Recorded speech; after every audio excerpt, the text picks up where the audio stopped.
No sailing zones have been implemented to shield the narwhal they want to hunt. Niels Rasmussen sails on these cruise ships as an Inuit ambassador. He concedes that his guests mostly come to see wildlife, not people. But polar bears are incredibly dangerous, he says. We are cautious when venturing out of our homes, as they can lurk anywhere. We share this hostile environment. Anything that can live and thrive in Greenland earns our respect. There's little doubt that despite great changes afoot for the Inuit here, the old ways endure. When we're away from our traditional food, we feel a form of homesickness, says Niels. Even working on modern ships, I often experience this longing for traditional food and can't wait to get home again. Mark Stratton there with the last of our stories for today. I'm Pascal Harter. The producer was Polly Hope. And you can hear more of the real lives behind the news headlines on the From Our Own Correspondent podcast. And we'll be back with new stories next weekend here on the BBC World Service.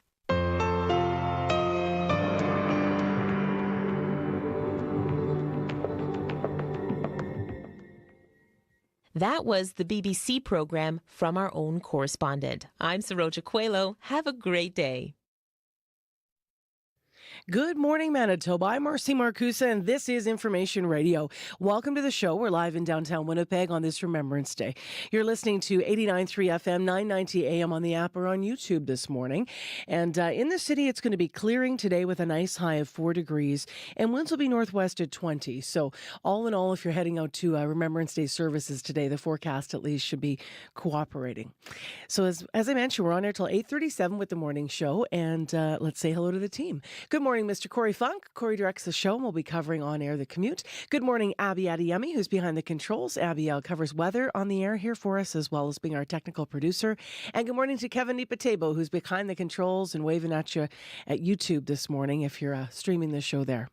Heather Wells is also in this Monday morning, and she's here with our headlines. Hi, Heather. Hi there. Well, today, as you mentioned, is Remembrance Day, and we're going to hear about a World War I veteran's family who is donating his memorabilia to his alma mater. Charles Wesley Lovett was a stretcher bearer with the 12th Canadian Field Ambulance. He died in the Battle of Passchendaele in 1917, and his family has now donated his memorabilia to the University of Winnipeg Archives. So more on that. And thousands yesterday paying their respects to Murray Sinclair at the first national commemorative ceremony honoring an Indigenous leader in Canada. We'll take you there coming up in our next local news at 6:30. All right. Thank you, Heather. You're welcome. This morning on the program, we are going to be also remembering. Coming up at 10 to 7, what's the role of legions today? Are they just for war vets, or do they play a larger role in bringing community members of all types together? We're going to talk to a member of the Gladstone, Manitoba Legion about that. Gladstone, about an hour and a half west of Winnipeg. Why? Because their legion is thriving. So we're going to hear more from them. Also, Heather was just mentioning the thousands of people who honored the life of Justice Murray Sinclair yesterday. We'll also bring you some of the sounds of that through our program today. And the other big sounds this weekend in our community locally were sports. The Jets on a major roll, breaking records for one of the best starts of all time, or for breaking the record for the best start of all time with 14 to 15 wins. Amazing. And the Winnipeg Blue Bombers going to the Grey Cup. So that was a fantastic game Saturday. I had the opportunity to be there, and we're going to hear some of the sights and sounds of that as well. Lots more coming up as well. Stay with us. On Cue, best-selling author Ian Williams joins me to talk about being appointed this year's esteemed Massey Lecturer, how his home being burned down was a turning point in his life, and why he's chosen the topic of conversations for the one topic he thinks Canada needs to hear. We're living in a point now where we can barely talk to each other. Cue with Tom Power, tomorrow morning at 10:30 in Newfoundland, and on the CBC Listen app, or wherever you get your podcasts. This is World Report. Good morning. I'm Marcia Young. Donald Trump is already beginning to build his next administration as he prepares to re-enter the White House. The president-elect is bringing in some controversial figures this time into the Oval Office. Among the posts raising eyebrows, his new border czar and ambassador to the United Nations. The CBC's Richard Madden joins me from our Washington bureau. And Richard, what can you tell us about Donald Trump's latest appointments? Right, so he's announced 2 roles so far. We know about his loyal campaign operative, Susie Willis, as his chief of staff. Secondly, the former head of ICE, Tom Homan, will be Trump's new border czar. He'll carry out those mass deportations Trump promised during the campaign. Other Trump loyalists being floated for top roles include North Dakota Governor Tom Burgum, rumored at energy, and Republican New York Congresswoman Elise Stefanik as UN ambassador. Now, she was a longtime moderate Republican who recently became a strong Trump loyalist. She's on track, reportedly, to be the next UN ambassador. Republican Senators Marco Rubio and Bob Haggerty are rumored to be on the short list for national security roles, and Senator Haggerty is one of the loudest skeptics to fund Ukraine. Take a listen. I've been one of the few senators in the United States Senate who has voted and has opposed every cent of this Ukraine aid. Right. I've been listening to the American people. We need to focus on our own issues first, and I've taken a lot of heat over it. Now, we also know who isn't on the list. Trump saying his leadership rival Nikki Haley and his former Secretary of State Mike Pompeo are out. Now, there is still a major push for power happening nearly a week after the election. What can you tell us about the race for the House of Representatives? Yeah, they're still counting votes in some of the western states, which is a painfully slower process compared to other regions. But Republicans appear to be on track to win control of the House. They've already won the Senate. So this would give Trump clear sailing on Capitol Hill to push through his aggressive agenda. No roadblocks to all his appointments, including cabinet, ambassadors, even Supreme Court judges. So compared to his first term, Trump is moving quickly to fill those key roles, and he'll meet with President Biden Wednesday as part of this formal transition. Thank you. Thanks. The CBC's Richard Madden in Washington. The Kremlin is denying reports Russian President Vladimir Putin has spoken to Donald Trump on the phone. In fact, it says Putin still has no concrete plans to speak to Trump. The Washington Post first reported a call had happened. It cited unidentified sources who reportedly said Trump told Putin he should not escalate the war in Ukraine. Dock workers at the Port of Montreal have been locked out. Contract talks reached an impasse. The workers rejected a deal, and the employer took action. Montreal is Canada's second biggest port. It moves $400 million worth of goods a day. As Vanessa Lee reports, the work stoppage comes as the lockout at BC's ports enters its second week. Michelle Murray of the Port of Montreal Longshoremen Union says work schedules are a central aspect of the impasse. The Maritime Employers Association locked out nearly 1,200 workers after they rejected the latest offer. It's calling on Ottawa to intervene to resolve the dispute as quickly as possible. What do you want? Contract! When do you want it? Now! In BC, port workers have been locked out since last Monday. That stoppage is holding up $800 million worth of goods every day at Canada's largest port in Vancouver. Talks between the two sides restarted Saturday with the help of federal mediators, but they were short-lived. On the heels of rail strikes, the port disruptions are the latest in a long line of labor disputes that has hurt the country's economy and international reputation. Pascal Chan is with the Canadian Chamber of Commerce. Unfortunately, this growing trend of labor disruptions is advertising that supply chain issues are something of a way of life here, especially over the last couple of years. And this puts contracts for Canadian businesses at risk. On top of the uncertainty at the country's busiest ports, Canadians face another potential labor disruption, a looming strike at Canada Post. The Retail Council of Canada says businesses are bracing for what they're calling an unprecedented triple threat just ahead of the busy holiday season. Vanessa Lee, CBC News, Montreal. Justin Trudeau and his governing Liberal Party will face another test of their popularity next month. The Prime Minister has called a by-election in BC's Cloverdale-Langley City riding. It will be held December 16th. The seat in Parliament was held by a Liberal MP who recently resigned. The Liberals, who are trailing badly in the polls, did not fare well in other recent by-elections. Over the summer, they lost 2 strongholds in Ontario and Quebec. Police in Amsterdam say they have detained dozens of pro-Palestinian demonstrators. Amsterdam is saying no to genocide. Amsterdam is saying... Protesters scold police as they move in to break up a crowd. City officials have temporarily banned protests following last week's violence. It targeted fans of an Israeli soccer team playing against Amsterdam. Lauren Comato has more. Free, free Palestine! Hundreds of demonstrators gathered at Amsterdam's Central Square in defiance of a weekend citywide ban on protests that's now been extended until Thursday. The ban came into effect Friday following attacks on Israeli soccer supporters that the Dutch Prime Minister, King, and Amsterdam's mayor have all condemned as anti-Semitic. Some 100 demonstrators were put on buses and driven to the outskirts of Amsterdam. Of the 62 people arrested after the violence Thursday night, 4 are still in police custody, including 2 minors. The attacks on Israeli soccer fans have been viewed with outrage worldwide. Amsterdam's police chief added that incidents on both sides led to the violence. On Sunday, Israeli officials said they have intelligence that pro-Palestinian groups abroad intend to harm Israelis, not only in Dutch cities, but in the UK, France, and Belgium, too. Israel is telling its citizens abroad to avoid attending sports matches and cultural events for the time being. France, meanwhile, is deploying thousands of police for Thursday's game between France and Israel, which French President Emmanuel Macron says he will attend as a gesture of solidarity. Lauren Comato for CBC News, Amsterdam. Officials in Chad say Boko Haram killed 17 soldiers in a weekend attack on military posts.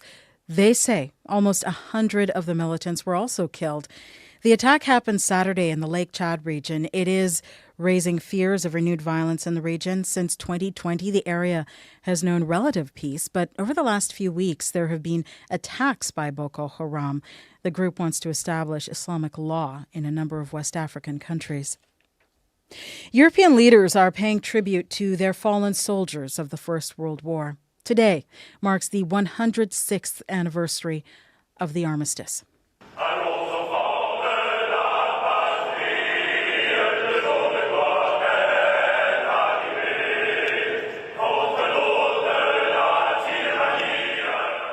British Prime Minister Keir Starmer joined French President Emmanuel Macron at the ceremony in Paris this morning. This is the first time a British leader has done this since Winston Churchill was hosted by Charles de Gaulle in 1944. After the commemorations, the two leaders are expected to discuss security and the likely effects of a second Trump presidency. A heartfelt Remembrance Day initiative is taking root in some small towns across eastern Ontario. Light poles and hydro poles are being adorned with banners paying tribute to local veterans. As Robin Miller found out, the banner programs are reminding communities of their history and sacrifice. I was involved in flying pretty well all the aircraft they had, from supersonic jets to training aircraft to the T-130 Hercules. Tony Nichols spent 30 years as a pilot in the Royal Canadian Air Force. Now his service is being recognized in the Honouring Our Veterans banner program in Perth, Ontario. The scroll-like banner hangs right next to his grandfather's at the end of his driveway. They include a photograph and where and when they served. It's raised the profile of all veterans. Organizer Pat Loftus says the town now has 365 banners. It's surprising how much goodwill and how many people you'll see walking at night pointing up at a banner. That's my proudest moment. In nearby Elmont, Ontario, a similar program launched this year. Peggy Byrne is with the local Legion. I know the kids have seen them, everybody has seen them. Families there can pay about $300 to sponsor a banner, a small price for a big sacrifice. Next year we're hoping to have many more banners, and I know we will. Back in Perth, Nichols says it's an honor. Our town is like many other towns in eastern Ontario. If you drive around and go to the small towns, not on the main highways, but go through the smaller towns, a lot of banner programs are out there, and it's quite encouraging to see. As a veteran myself, I feel like I'm really connected with that. The banners will fly until just after Remembrance Day. Robin Miller, CBC News, Perth. And that is the latest national and international news from World Report. News anytime, cbcnews.ca. I'm Marcia Young.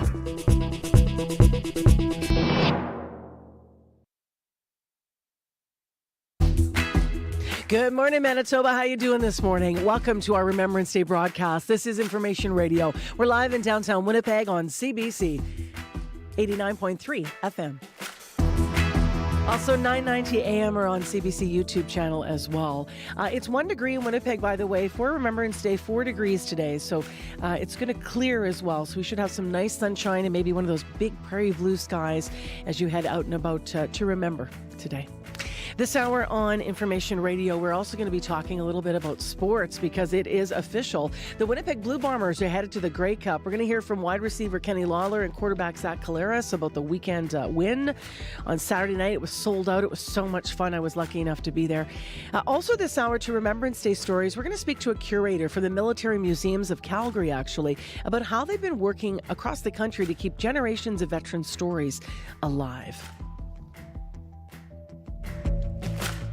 Right now, though, to hear more stories, let's go to Heather Wells, who's in our news center today with our headlines. Hi, Heather. Hi there. Good morning. Yes, people in Poplar River First Nation still hope for an all-season road. But the price for the project on the east side of Lake Winnipeg is rising. In 2011, a study on extending the proposed all-season road an extra 93 kilometers to Poplar River was estimated at $317 million. The province now estimates the cost has tripled. We'll hear about that. And after a lifetime of firsts, the late Murray Sinclair receiving another first in death. He became the first Indigenous leader to be honored with a national commemorative ceremony. We're going to take you there coming up in our next local news at 6:30. All right. Thank you, Heather Wells. You're welcome. Nice to be back with you, by the way. Yes, it's been a while, it feels like. Yeah, so last week, of course, I was in the States for some special coverage with Corey, and then after that, I was doing some, I was training some folks, so I was off the air. Big thanks to Emily, who filled in all week and is always amazing, so it was really good. Yeah, lucky people getting guidance from you. Oh, that's very kind, very kind. It was exhilarating, actually, passing on some of the things and just listening to the new hosts across the country to find out what their approaches are going to be to morning shows, so I really enjoyed it, yeah. Fun, good. How about those Jets? Oh, my goodness. What a weekend for sports. Everything. The Jets, the Bombers. It was fantastic. I know. If you're a sports fan right now in Manitoba, you are you're smiling ear to ear and making sure that you launder and re-launder your jerseys because there's lots to see. Yeah, exactly. My Bomber jersey is still hanging at the back door. I went to the game on Saturday night, so one more time, right? Absolutely. See what happens. We got that Bomber story, by the way, coming up in a moment. Heather's back with us at 6:30. Right now, though, let's plug you into your Monday, everyone. Let's find out what's going on in weather and traffic. Corey Funk is in studio. Hello to you. Hello. And Mr. Abby Adiyemi, hello to you. Hello. So today is actually an important day for weather because sometimes when it's rainy on Remembrance Day, there's lower attendance at different ceremonies, but we're going to have a pretty clear day. True. We saw some spotted cloudy conditions this morning. That should be clearing. We'll see some breezy conditions across board, and we'll be seeing highs from like -3 in the north to 5 degrees down south, though the winds might make it feel chilly and cooler in some areas. Right now, Winnipeg, it is 1. We are going to be seeing the sky gradually clear this morning. It will be bringing that sign of a mix of sun and clouds, breezy conditions as you step out this morning, and we will be getting to a high of 4 degrees. But in other regions, we're more like seeing light snow and light winds in the northern regions, which will prevail for most of the day, and we'll be seeing highs getting close to like -17 in Churchill. Well, down south, it's going to be clearing skies, and then we'll see highs ranging from like 4 to 5 degrees. Right now, -4 in Brandon, 1 Gimli, Steinbach, and Morris. And for this Remembrance Day, it's going to be clearing. It's going to feel much cooler than that warm weekend we had. So if you're attending anything outdoor today, I'll just advise you to dress warm. If you're going to be, visiting those grave markings and grave spots, you should prepare for that. Though we will be warming up to 4 degrees later as the sky continues to clear. But right now, Winnipeg 1, and we're heading to a high of 4. All right, thanks, Abby. Thank you. Corey, anything to mention about the commute this early? Actually, the highways, there are some poor conditions actually you might want to keep an eye out for. I'm looking just on Manitoba 511, and actually a lot of highways north, but I'll start here north of Winnipeg, actually. Highway 7 kind of takes you along through the Interlake there around Toulon. It's being reported as reduced visibility, but then even around Beausejour, there's being reported as partly covered, so might be some poor driving conditions, potentially slippery conditions around Beausejour on the highways. And also Riding Mountain, number 10, right through Riding Mountain. I'm looking at the camera right now that they have in there, and there's a full-on layer of snow in there with poor visibility going through Riding Mountain this morning. So careful if you are heading through the park, and as well just kind of through the northern kind of parklands around Duck Mountain Provincial Park. Poor conditions as well as around Thompson being reported. The number 2, the Highway 280 that takes you from Thompson up to Gillam is also being reported as covered. So poor conditions kind of scattered throughout the province on the highways this morning. So just be careful if you are hitting the highways. If you see anything else, though, give me a call on the CBC commuter line. Would love to hear from you. That number 204-788-3093.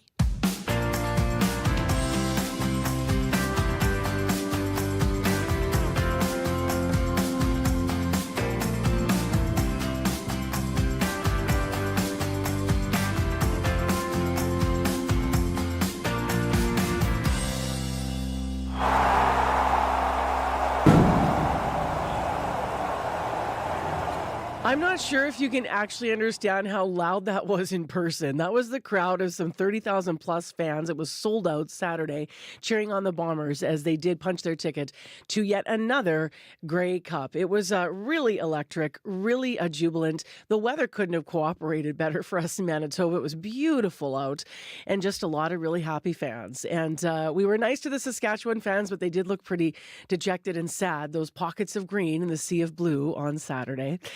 But as I mentioned, it was just sold out. So the Bombers beat Saskatchewan 38-22. That was the final score. They never were behind. They were ahead the entire game. It was Saturday's CFL Western Final here in Winnipeg at IG Field. Quarterback Zach Calera showcased his talent. He had 301 passing yards. There were 4 touchdown throws, and they were big plays. Amazing. After the game, Caleros and wide receiver Kenny Lawler, who was also awesome, spoke to reporters about how they thought their performance went and also how they say it will have to be better next week during the Grey Cup. It's exciting, obviously. Proud. You know, it takes a lot of work to get to the Grey Cup. Obviously, we need to finish the deal and win the game. We've come up short the last 2 seasons rather. That's no secret. But really proud of the group. Brought a lot of core guys back, obviously. Had more younger guys than we were used to this season, and those guys have really bought in and done a great job of, doing things the way that we do things here. It's just a testament, I think, to the locker room. It's been a great ride, obviously, but, all that matters is winning the final one. We've had seasons, obviously, where we started 11-1 and whatever the records were and clinched early. Whether you win or you lose that last one, it's so hard to get there. There's so much work that's put into it, dating back to February, to January, whenever you start your training, watching tape in the off-season, leading into training camp, getting to know your new teammates, reacquainting yourself with old friends, all that stuff. It's just such a journey. It's such a process. It's so much fun, but it's just so difficult. I think I said on day 4 in here to you guys, they're all difficult. They're all hard to get to, right? So you got to enjoy it. I told the guys before the game, take a look around and enjoy this moment, because not everybody gets to do this. Mm-hmm. That being said, though, let's get after it.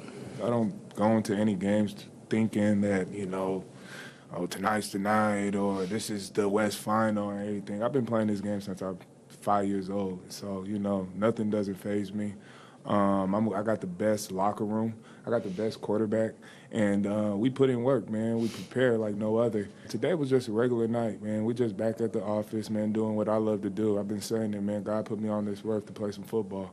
And I'm going to do that to the best of my ability, man. And shout out to the teammates, man. Shout out to the locker room again, because I can't do it with them guys. I can't do it with him right here, man. So it ain't about me. It's about us. When I know I'm in that mode, man, I just come in. It's just like, I could just see yeah, bro. I'm just ready to get after it, man. This season has been a crazy ride, Missed the first 8 to 9 games with a broken arm, come back.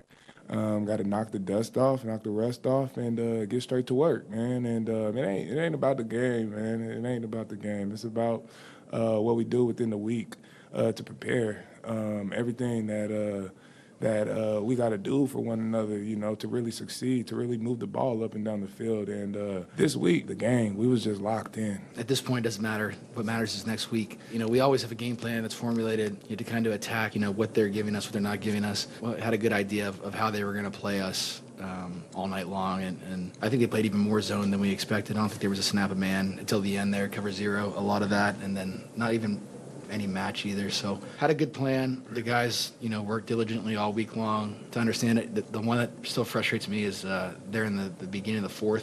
Could have extended it to 3 scores. Nick read it correctly. I didn't read it right, and we could have got to about 3rd and 3, and Sergio probably would have made the field goal there, but we had to punt. So got to clean some stuff up. Yeah, I mean, we always have, plays in the game plan to take advantage of. I thought it was a great call early on by Buck. I think your first touchdown, great call. the double post kind of Great over throw. there. And your 2nd and 2, tendencies to run the ball there, get it to 3rd and 1, and bring Terry in. But trusted us to make a play. Offensive line did a great job blocking up front, and just got in the vicinity of this dude. I didn't see it, so our focus, though, as offensive players on the defense.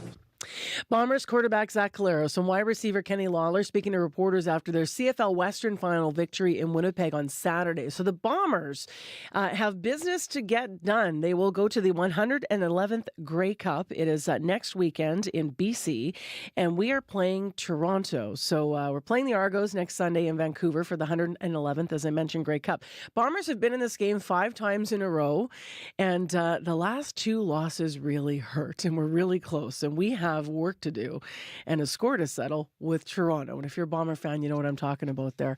You can read full website coverage, please, at cbc.ca/Manitoba if you want to jump on the bandwagon and cheer for our community's team.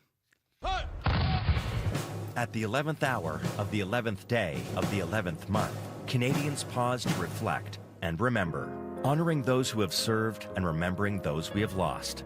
On Monday, live from the National War Memorial in Ottawa, join CBC News for special coverage of the Remembrance Day ceremony on radio, TV, CBC News Network, and on CBC Gem, CBC Explore, and local streaming channels.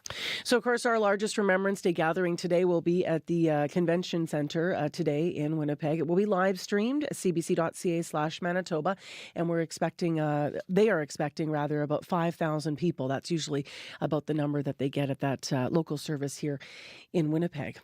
Well, let's continue talking about this Remembrance Day, Monday, November 11th today. Ceremonies across the country will remind people of the growing number of years that divide us from the First and Second World Wars, but it also means that we're losing the living connections to that period of history. To talk more about how museums are working to keep those stories alive, Dick Averns is with us. He's a curator at the University of Calgary Founders Gallery at the Military Museums. He's also an official war artist, by the way. Good morning to you. Yeah, good morning, Marcy. So a war artist, what does that mean?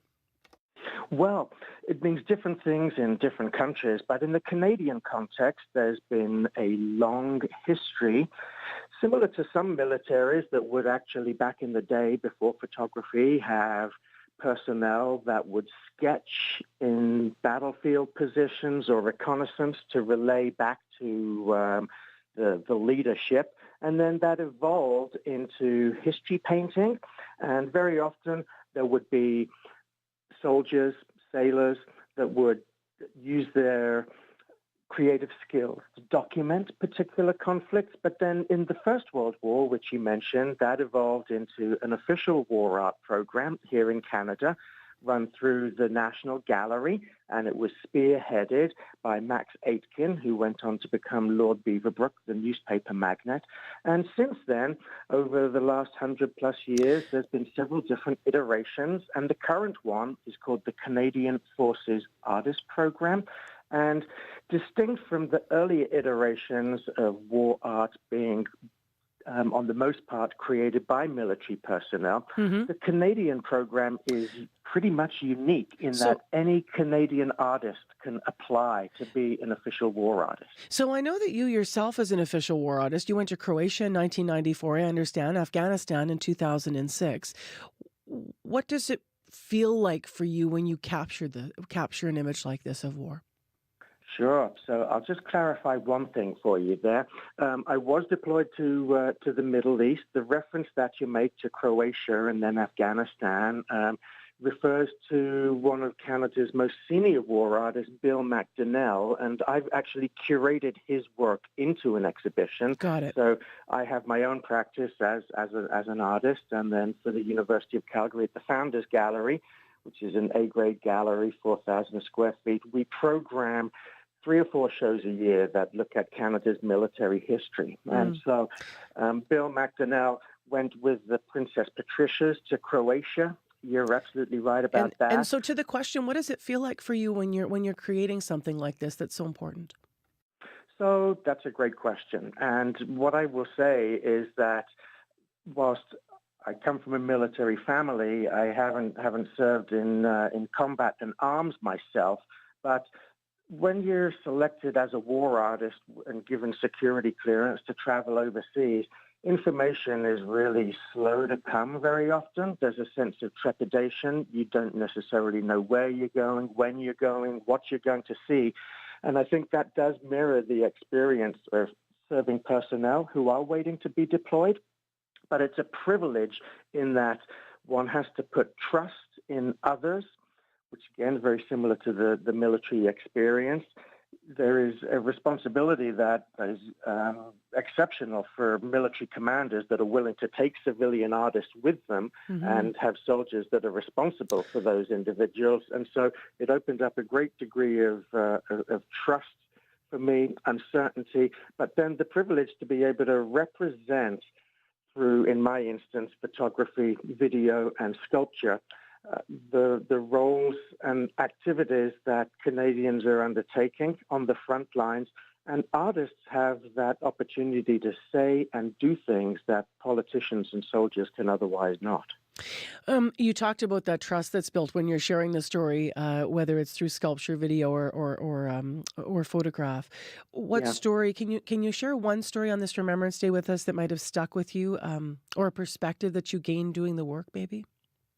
Yeah, definitely. And although I had been given security clearance to go to Afghanistan, that was withdrawn when things became somewhat more haphazard and the situation deteriorated on the ground. And then I was given the opportunity to be deployed with Canadian troops in the Middle East with a peacekeeping operation known as the MFO. And I'd never heard of the MFO. It's the Multinational Force and Observers. And I was quite surprised to hear that beyond what one might think of as traditional peacekeeping operations being through the United Nations or through NATO, distinct from all of that, the Multinational Force and Observers was created in the early 1980s to oversee the first Arab-Israeli peace treaty between Egypt and Israel. And Canadian troops have been there for almost 40 years in the Sinai Peninsula, also some in Israel and some in Egypt. And so I was blown away to find out about this deployment. It's Canada's longest serving overseas peacekeeping operation. And, it was put to me, of course, the situation has deteriorated considerably on the ground since then, that there had been a high degree of success and that there hasn't been a renewed outbreak of war between Egypt and Israel. But the real surprise for me, and I was there in 2009, just before what sometimes referred to as the Arab Spring, one of the senior Canadian commanders said, and this is from the peacekeeping base on a former Israeli air base just south of Rafah and the Gaza Strip, he said, although it may seem quiet here, we're really sitting on a tinderbox. And of course, that has borne out to be true. But we do still have Canadians on the ground there doing their best. And I think that's a story worth telling. Just in our last minute here, I want to go to the heart of this conversation, which is what do we lose when we lose the veteran voices? And when it's 2024 and there are people looking at war around the world, and some people simply don't mark Remembrance Day anymore. What are your thoughts on that? So in terms of the losing of the voices, the first-hand experience is incredibly important, and particularly through art or through poetry, the university archives at the military museums. We have the largest military archives outside of the government. We have poems that have been written by service personnel that bring you back to that moment of their sacrifice. And in terms of Remembrance Day, I think it's really important to point out this is not a holiday like Christmas or Easter that has been built around a Western tradition of Christianity.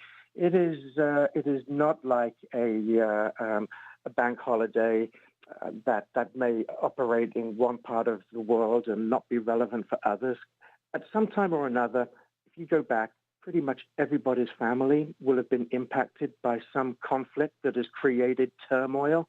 And so Remembrance Day is an opportunity to really reflect and honor those sacrifices and really contemplate the possibility for a better future that isn't riven by divisiveness.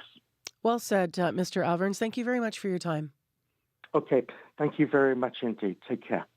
Dick Verns is curator at University of Calgary's Founders Gallery at the Military Museums. He is also an official war artist. We have business news coming up right now, though, your local CBC Winnipeg News.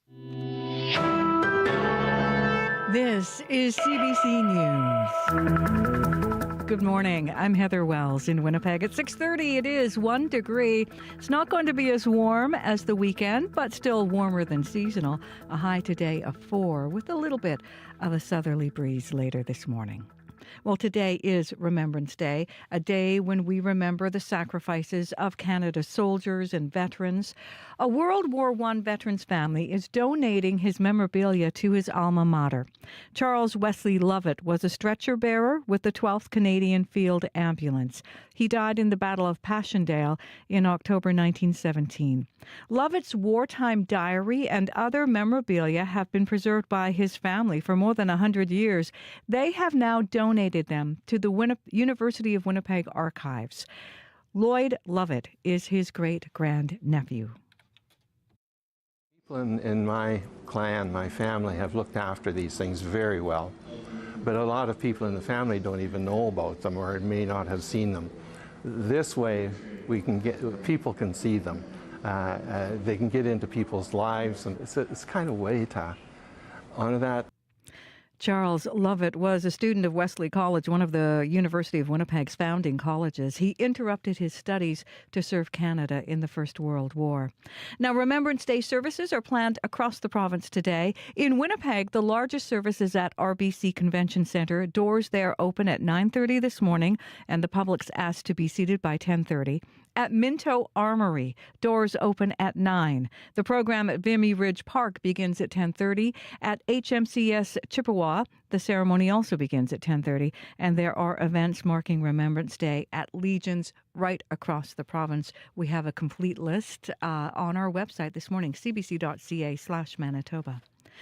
Thousands turned out yesterday to honor Murray Sinclair. May your love be pure like an eagle. Wisdom be under every stone you turn. Prince performing at Canada Life Centre. Many in the crowd yesterday wearing orange shirts, ribbon skirts, and other traditional attire. Murray Sinclair, senator and judge, died last week at the age of 73. He was the first Indigenous person to be appointed as a judge in Manitoba. He went on to lead the Truth and Reconciliation Commission before being named to the Senate. Now, many dignitaries were present, including the Prime Minister. Justin Trudeau met Sinclair 9 years ago when the TRC report was released. Trudeau recalls even during tough discussions, Sinclair would always have a big smile. He could have easily said that this country was irredeemable, but that just wasn't Murray. He believed something that resonates so deeply with me as a former teacher, that while education got us into this mess, education will get us out of it. Marie Wilson worked with Sinclair on the Truth and Reconciliation Commission. She says he paved the way for other Indigenous people to match his many achievements. I'm not afraid that if we lose Murray, there'll be a big hole that no one else will fill.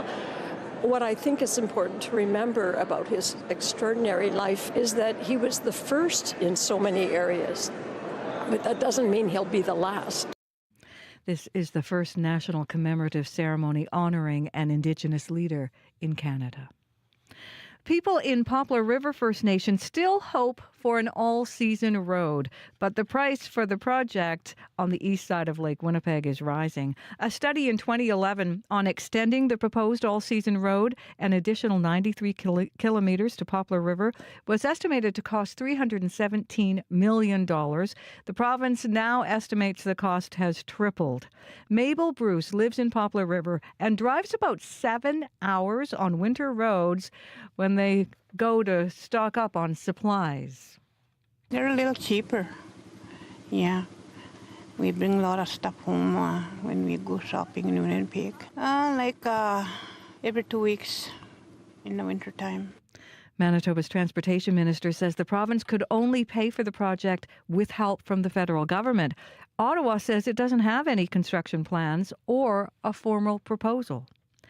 4 people were taken to hospital in stable condition Saturday afternoon after a crash involving an ambulance. A fire paramedic spokesperson says the crash happened near the intersection of William and Isabel. The spokesperson also says the ambulance involved did not belong to the Winnipeg Fire Paramedic Service.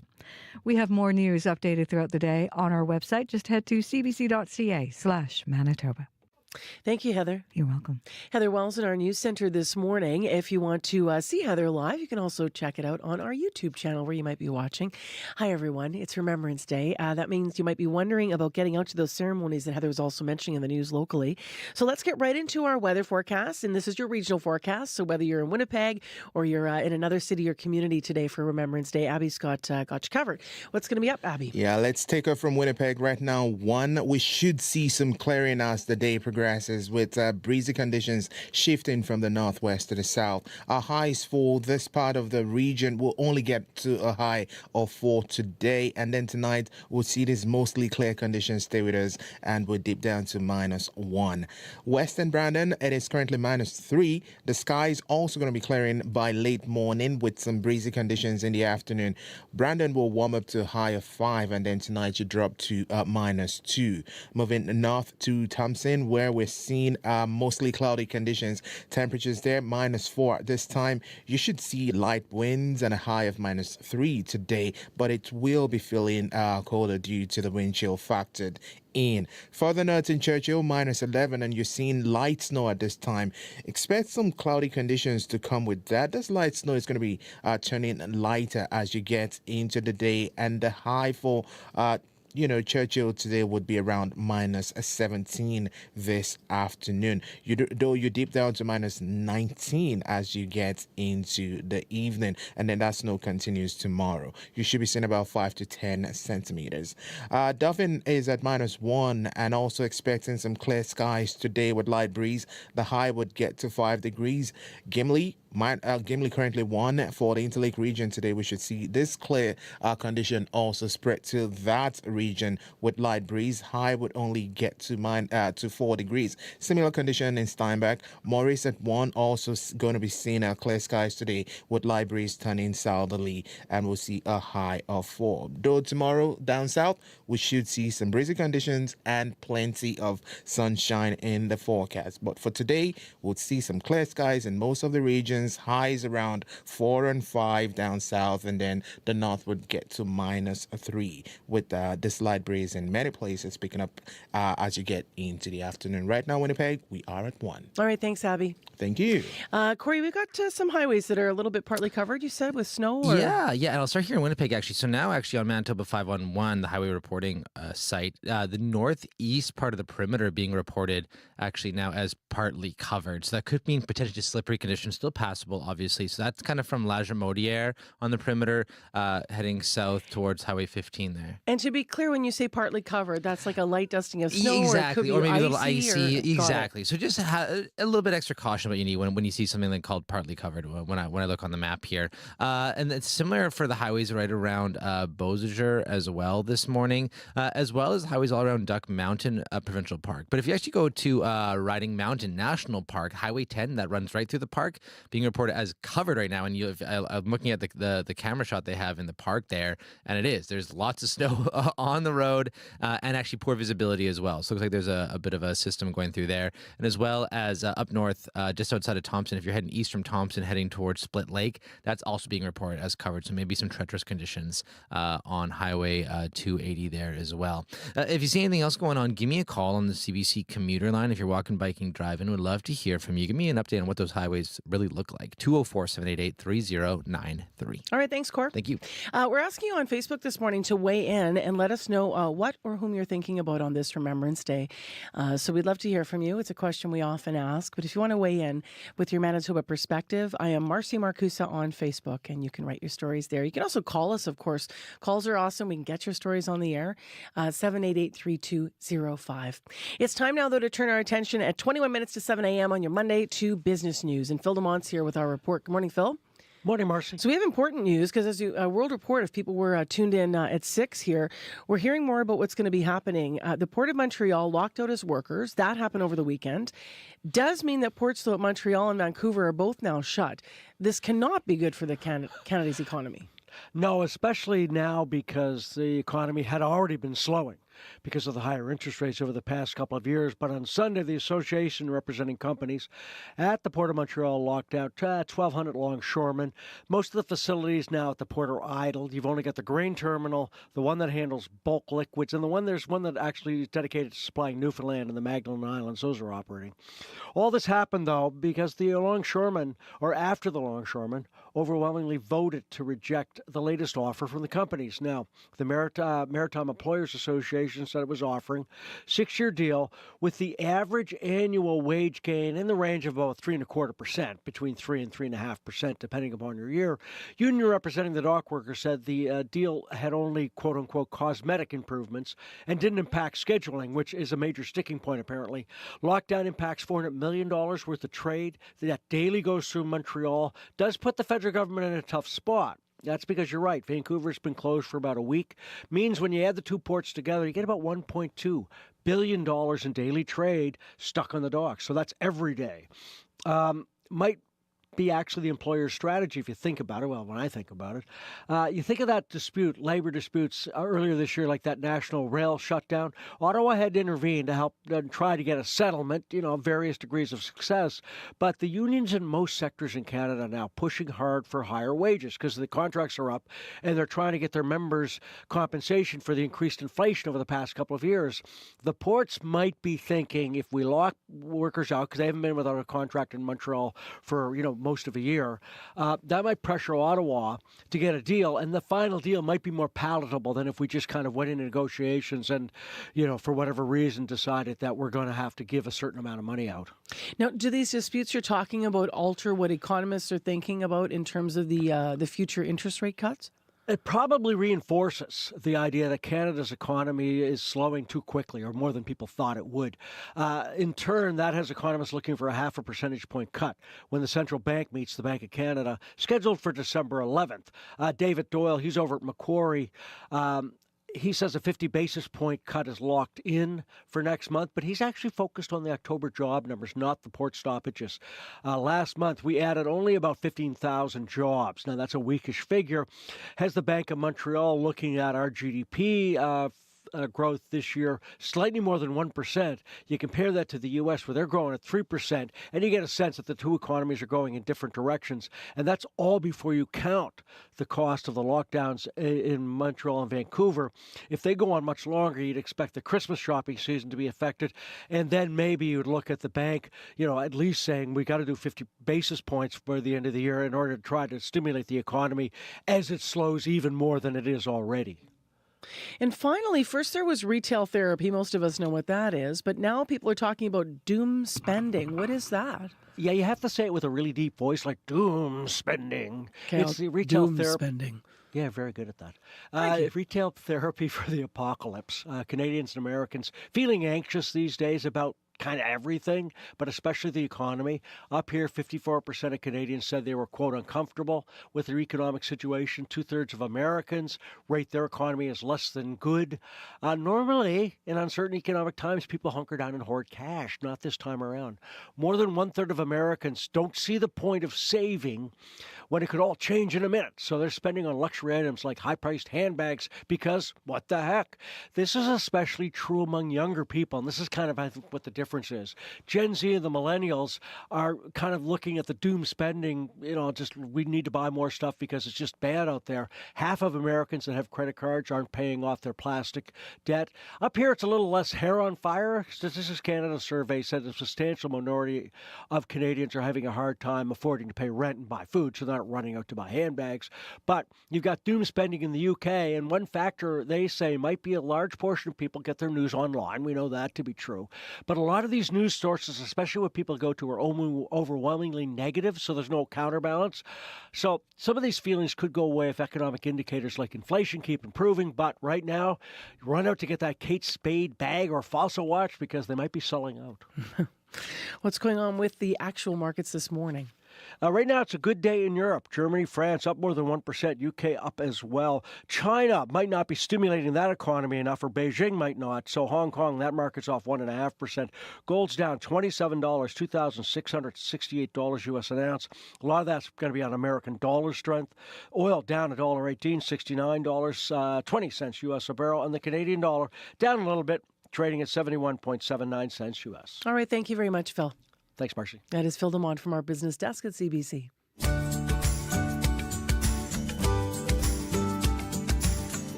Well, the time right now is 6:45 a.m. on 89.3 FM, 9:90 a.m. on that app or YouTube this morning. And it's mostly cloudy in Winnipeg. It's 1 degree. And in Thompson this morning, mostly cloudy as well. And you're at -4. Over in Brandon, cloudy -3. And there is light snow falling up in Churchill, where it is -11. Well, did you pin your poppy on this morning above your left side? You're going to wear one to a ceremony later today. Every year, millions of poppies are distributed by the Royal Canadian Legion, mostly, though, with the help of volunteers who collect donations in return. CBC's Blair Sanderson visited some of those volunteers at different retail stores to talk about why they do it, why they give their time, and also what they learn about how people remember. Hello. Hello. How are you doing? I'm doing fine, thanks very much. Can you just describe where we are right now? This is an interesting little spot. Okay, right now we're in the lobby of the liquor store. Oh, good morning. I need to grab a couple poppies. Oh, sure, go right ahead. You can take them from there, or you can take them from here. How much are they? They're for a donation, dear, whatever you want to put in. My name is Jean Dunn, and I am a member of the Vimy Branch Legion. It's rewarding. One of the reasons that I like to do the poppy duty is because my father was a veteran of the Second World War. And sometimes I'll say, "Are you a veteran?" And that will prompt them to tell me a story. So that's the important thing about being here and being able to, converse with people and listen to them and let them tell their stories, because this may be the only time of the year that they'll tell them. And in the foyer of a liquor store. In the foyer of a liquor store. Thank you very much. Yes, it's nice. And young people, too, come by, and they'll get a poppy as well. Yeah, that was a gentleman wearing a hoodie and had a skateboard. Yes, a lot of them. And sometimes they'll just say, "Can I take a poppy?" And I'll say, "Sure." I don't refuse anybody. No. It's more important to wear your poppy to show that you remember. And one of the reasons that enables a young person to come in to any place where they have poppies and bring their skateboard and go outside and smoke a cigarette if they want, that's the freedom that the veterans fought for us to be able to do those things. Good morning, love. Need to get 3. Yes, you certainly can. And thank you for your donation.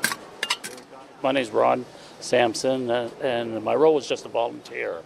I think I get out of a sense of satisfaction. I'm doing something for the community, and especially for the veterans. The veterans are sort of dear to me. Kind of do something, let's take it. Thank you. As well as sitting here, I get to talk to a lot of people, meet a lot of people, and they tell me stories about their grandparents. And sometimes there's people that are lonely. They just want somebody to have a conversation with that day. So we just kind of stand here and wait for passers-by. Okay, you want one? I have one for you.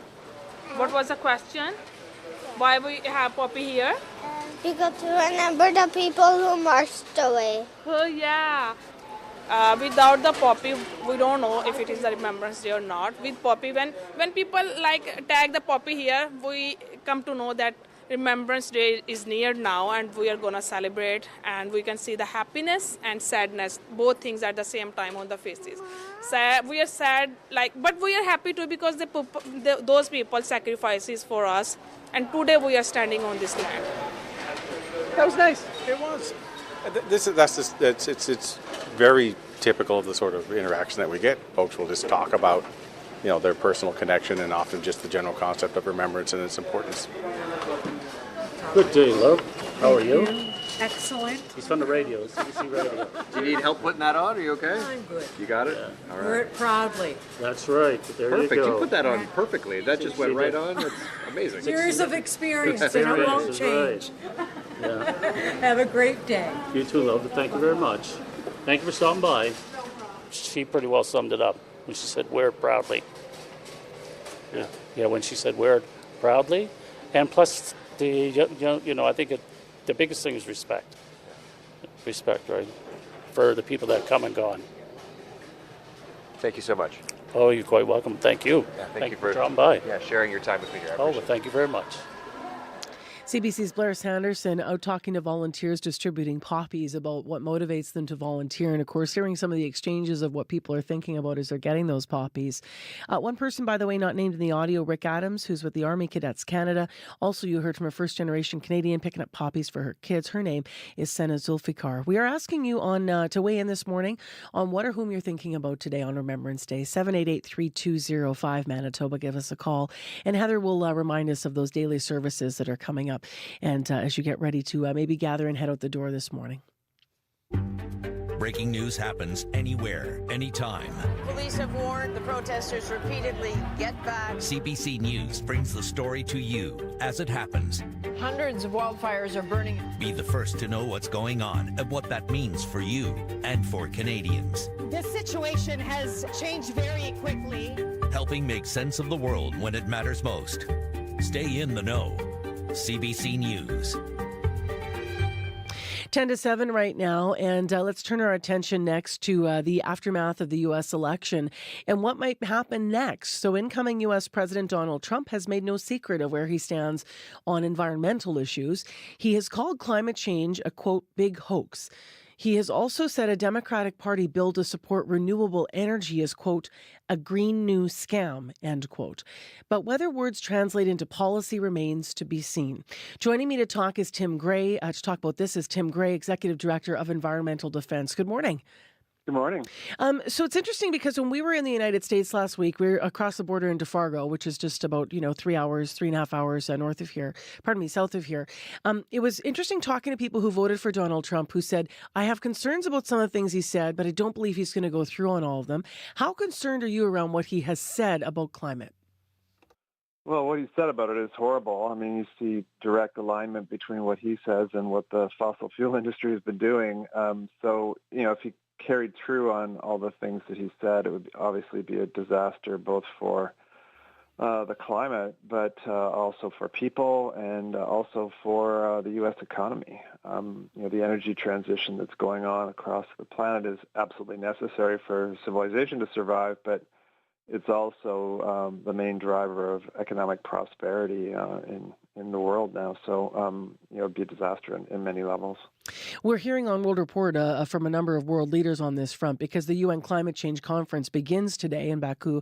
I want to ask you about those sort of international agreements and that aspect of it. So the U.S. dropped out of Paris under Trump and then rejoined under Biden. The new Trump presidency will bring what around that and other specifics? What are you watching? Well, they may drop out of the Paris Agreement again, but as you noted, the progress on climate change continued because that makes sense. It's common sense policy across the world. The consequences of inaction are huge. We saw it so much this year in terms of climate disasters. But also, the price of renewable energy has dropped so precipitously over the last 15 years, about a 90% drop in the cost of solar energy and the cost of battery storage. So this is where the jobs are, this is where the money is, and that is driving it. And if the U.S. steps out of that, the rest of the world will pick up the slack, and hopefully Canada will be smart enough to do so as well. The U.S. wants to become an economic backwater, it can make that choice, but the rest of the world's going to move on. Can I ask you specifically about the electric vehicle industry? So we know Tesla's Elon Musk was not only a big supporter of Trump, but last week was taking some of the first meetings with him with international leaders. Obviously he's going to be a big part of what is said by this administration down south moving forward. So what do you think we can expect from the next president on the EV front, given that? Well, the incoming president talks a good game against electric vehicles, but that's, again, where the market is going. And for drivers, the reliability, the cheaper way of getting around is going to make them increasingly attractive. When you fill your tank with electricity, it's about the equivalent of 40 cents a liter if you were buying gas. So that and the fact that lower maintenance means that these are going to be competitive. You've probably seen the news about Volkswagen shutting several plants in Germany because they're slow to the EV race, and China's taking that over. So I really do think that if the U.S. does, in fact, stop the EV transition, then again, that market will shift to other countries, and you'll see a massive job loss in the U.S. And if we follow them in Canada, it'll occur here too. So I think it's inevitable. It's a better technology. It's more efficient. It pollutes less, and its time has arrived. Does the alignment of Elon Musk with Donald Trump right now give you hope that maybe, like, that's somebody that's going to be whispering in his ear, maybe for his own gain, potentially, for his own businesses and such? But could that actually be something that will work in the favor of those who are worried about Donald Trump and the growth of electric vehicles as an industry and obviously for the environment?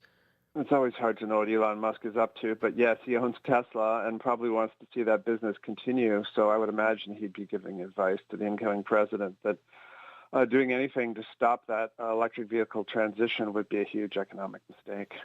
What about emission regulation and reporting domestically? Like, what are you watching for there? Well, the Trump administration is likely to be anti-science. I mean, they've even talked about shutting down the National Weather Service and really depriving U.S. citizens of access to information about what's going on with climate change and its impact on the weather. But getting rid of that information is not going to make it go away. I mean, you saw the government in Florida had removed all mention of climate change from government communications. Well, it doesn't stop the hurricanes from hitting Florida. And last year we saw 2.5 million Americans forced from their homes by climate change-related events. There was 28 disasters across the country and billions of dollars in damages. So this is not going to change anything other than just make it more difficult for U.S. citizens to actually find out what's going on. But it's not going to change the trajectory of climate change. In Canada, what are your thoughts on and maybe concerns about how Canadians might move forward and how vulnerable are people here to some of that rhetoric on climate change that is not supported by science as we move forward into, our election year next year? Yes, we know that people are vulnerable to misinformation and disinformation. A lot of that, of course, is coming out of hostile countries looking to undermine our democracy, telling lies, trying to stir up dissent. But I think it's very clear to most Canadians that if we follow the path of increasing fossil fuel production, more pollution, trying to reduce the speed of the transition towards renewable energy, that it'll have huge consequences for the prices of food, the price of insurance, the consequences for us in our communities from the impacts of climate change, but also sitting out a global industrial revolution and deciding that we don't want to have part of it is just going to mean that those jobs go somewhere else. And so in addition to having the impacts of climate change, we would also have the hugely negative economic consequences of not being competitive on a global market. So I think Canadians are smarter than that, and they're going to choose a future that invests in climate change and invests in clean, renewable energy and electric vehicles, etc. Tim Gray, thank you very much. Thanks so much. Have a great day. That's Tim Gray, Executive Director of Environmental Defense. To our headlines now with Heather Wells. Good morning. Well, on this Remembrance Day, we'll hear the story of a World War I veteran's family who's donating his memorabilia to his alma mater. Charles Wesley Lovett was a stretcher bearer with the 12th Canadian Field Ambulance. He died in the Battle of Passchendaele in 1917. Lovett's family has now donated his memorabilia to the University of Winnipeg archives. And thousands paid their respects to Murray Sinclair. Sinclair, the senator and judge who led the national effort to come to grips with the legacy of residential schools, died last week at the age of 73. His son, Negon, says his father was often the lone voice of dignity against a wall of callousness. We'll hear more in our next local news coming up at 7:30. All right. Thank you, Heather. You're welcome. We're going to hear more as well on the program, in addition to what we hear in the news from that memorial yesterday. Plus, in the next hour of Information Radio, a new video game is set in a surreal fantasy world, but it's actually helping players explore some real-world themes like living with disability and chronic illness. Coming up, we're going to meet the local artist who created the game. And then to Remembrance Day, coming up at 10 to 8. Are Legions just for war vets, or do they play a larger role in bringing community members together? We're going to talk with a member of the Gladstone Legion about that at a time when a lot of Legions are struggling with membership and having people access their spaces. Gladstone is busy, and we're going to find out why. They're located, of course, 2 hours west of Winnipeg. In Winnipeg today, a high of 4 degrees. It's going to be clearing, and if you need us on traffic, 788-3093. The highways in northern Manitoba could be a little bit partly covered. Today on The Current. And in 2016, I said, you know what, it's time to do something else. And then for some reason, I decided to do this again, and here I am sweating again. The transition to civilian life is often difficult for veterans, but the Cordon Bleu cooking school in Ottawa has a plan to help. How to find life after the military and what working in a kitchen and the Canadian Forces have in common is coming up on The Current. The Current with Matt Galloway. This morning at 8:37, 9:07 in Newfoundland, and on the CBC Listen app. This is World Report. Good morning, I'm Marcia Young. Dock workers at the Port of Montreal have been locked out. Contract talks reached an impasse. The workers rejected a deal, and the employer took action. Montreal is Canada's second biggest port. It moves $400 million worth of goods a day. As Vanessa Lee reports, the work stoppage comes as the lockout at BC ports enters its second week. Michelle Murray of the Port of Montreal Longshoremen Union says work schedules are a central aspect of the impasse. The Maritime Employers Association locked out nearly 1,200 workers after they rejected the latest offer. It's calling on Ottawa to intervene to resolve the dispute as quickly as possible. What do you want? When do you want it? Now! In BC, port workers have been locked out since last Monday. That stoppage is holding up $800 million worth of goods every day at Canada's largest port in Vancouver. Talks between the two sides restarted Saturday with the help of federal mediators, but they were short-lived. On the heels of rail strikes, the port disruptions are the latest in a long line of labor disputes that has hurt the country's economy and international reputation. Pascal Chan is with the Canadian Chamber of Commerce. Unfortunately, this growing trend of labor disruptions is advertising that supply chain issues are something of a way of life here, especially over the last couple of years. And this puts contracts for Canadian businesses at risk. On top of the uncertainty at the country's busiest ports, Canadians face another potential labor disruption, a looming strike at Canada Post. The Retail Council of Canada says businesses are bracing for what they're calling an unprecedented triple threat just ahead of the busy holiday season. Vanessa Lee, CBC News, Montreal. He is still more than 2 months away from being sworn into office, but Donald Trump is already lining up the members of his new administration. He has named the former head of Immigration and Customs Enforcement as his new border czar. Former ICE Director Tom Homan was in charge of the zero-tolerance policy rolled out during Trump's last administration. It separated children from their parents during mass deportations. Homan made headlines with these comments during a recent interview on 60 Minutes. Is there a way to carry out mass deportation without separating families? Of course there is. Families can be deported together. On Thursday, Trump named his campaign co-chair, Susie Willis, as his chief of staff. And there are reports he's offered New York Republican Congresswoman Elise Stefanik the role of ambassador to the United Nations. Azerbaijan is hosting the United Nations' biggest climate conference. Leaders from around the world are gathering in Baku for COP29. They're trying to lay out a plan to address climate change and its devastating effects. As our international climate correspondent Susan Ormiston reports, Trump's re-election is top of mind. The U.S. election result is ricocheting through the world's largest gathering on climate. Susan, I must say it's a huge, huge setback for the global climate action. It's devastating. With dire predictions that Donald Trump will pull the U.S. out of international climate agreements, says Harjit Singh with the Fossil Fuel Treaty Initiative. We will not see any substantive climate action from the United States, which is massive because U.S. is the biggest historical emitter, and U.S. not being at the table is going to hurt everybody. COP29 in Baku this year is all about the money, trillions of dollars needed to pay for climate-related damages in developing countries and to build up clean energy. When it comes down to it, many rich countries in the world have made their money by producing and combusting fossil fuels for over a century. The question is, who will pay for the costs and how, says Catherine Abreu, director of the International Climate Politics Hub. As one of the rich G7 nations, developing countries are going to to be looking to Canada to increase our climate finance pledge again. Whether Canada is prepared to do that in an election year, I think, is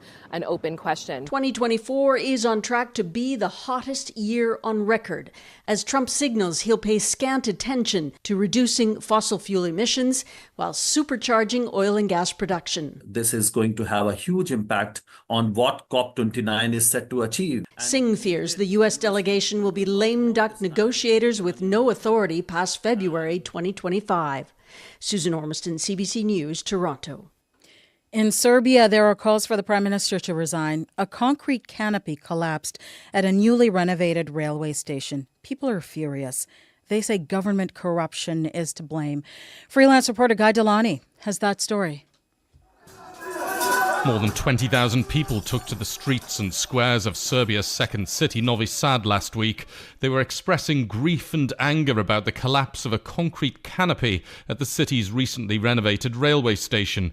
14 people died on November the 1st, leaving the city in shock. We've been unhappy as a people for a very long time, says this man, and now we don't feel safe either. Serbia's President, Aleksandar Vučić, has tried to reassure the public. He promised to ensure that those responsible are brought to justice and punished severely. The president's problem is that he's personally associated with Novi Sad railway station. It's a key stop on the government's flagship infrastructure project, the high-speed line from Belgrade to Budapest. Serbia's opposition parties blame the president and his Progressive Party government for the disaster, citing corruption and a culture of impunity. They base their power on the claim that they are building the country. Biljana Đorđević is the co-leader of the Green Left Front. If now people feel unsafe about this, then basically their policy is now seen as invalid. Unless and until the authorities provide credible answers to calm the crowds, the protests are likely to continue. Guy Delorme for CBC News, Ljubljana, Slovenia.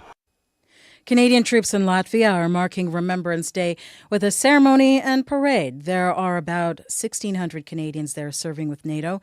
They're part of a training mission dubbed Operation Reassurance. Dominic Velitis has more from Riga. Camp Ardegi in Latvia, and Canadian soldiers based here pause to remember those who've paid the ultimate sacrifice. Hundreds took part in the event, which was attended by Canada's ambassador to Latvia, Brian Schwark. As well as the sounding of the last post, wreaths were laid by representatives of the 13 countries which make up the Canadian-led NATO multinational brigade based here. Canadian troops are in Latvia under Operation Reassurance, the Canadian Armed Forces' largest overseas mission and part of the alliance's response to Russian aggression in Ukraine. They've been training hard during their time in the Baltics and have just completed their first overseas brigade-level field exercise for 30 years. Today, though, was about remembering those lost to war in defence of their country. Dominic Velitis for CBC News, Riga, Latvia. Fewer students have personal connections to First World War veterans, so educators are trying new things to make history engaging and relevant for a new generation. Deanna Sumanak-Johnson tells us more. I can only imagine how horrific it must have been to choose between staying at home and being shamed for not going. Joelle Kassir is in grade 10, born almost a century after the First World War, but she feels a strong connection to young soldiers who fought. What do you think their experience would have been like? And where would we go and find some information about them? In part because of the effort made by her history teacher at Bloor Collegiate Institute, Katie Whitfield, to make Remembrance Day relevant to her young students, a feat that has been increasingly challenging in recent years.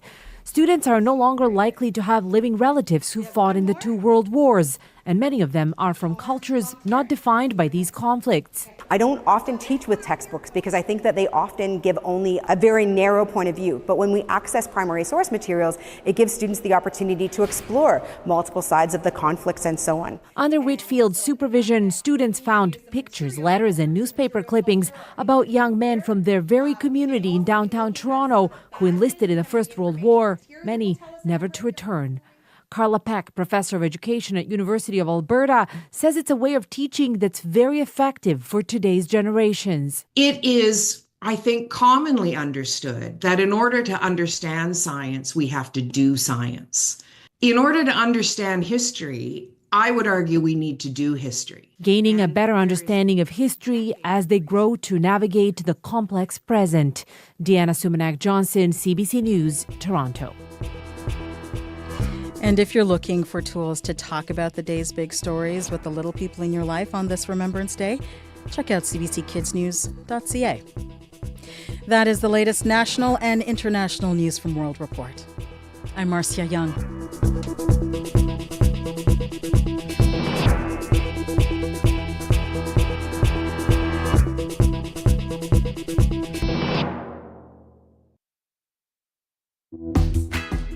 Good morning, Manitoba. I'm Marcy Marcusa with our team at Information Radio. You're on CBC, 89.3 FM, 990 AM on the app and YouTube. Great to be back with you. It is 0 in Winnipeg today. Well, we will talk more about how to remember on this November 11th and different local things going on around the province within the hour here. We also are going to be talking about legions. So for so long, legions were spaces where veterans could gather and come together and support one another, but then they grew into something else. Many of them are struggling with attendance, but not in Gladstone, Manitoba. We're going to take you to that Western Manitoba community this morning to find out more about what they do there in their Legion and also some of the things they have planned coming up for today. In addition, this hour on the program, honoring the life of Justice Murray Sinclair. His family called him a beacon of integrity and compassion. That's a quote from yesterday's memorial. Thousands upon thousands of people were there, including Prime Minister Justin Trudeau and Governor General Mary Simon. And we're going to hear more from what happened yesterday here in Winnipeg yesterday in a moment. Coming up in a moment. So stay with us. We'll capture some of the speeches, the sounds, and it was really quite a service. In case you missed it, we have it on our website as well because we were streaming.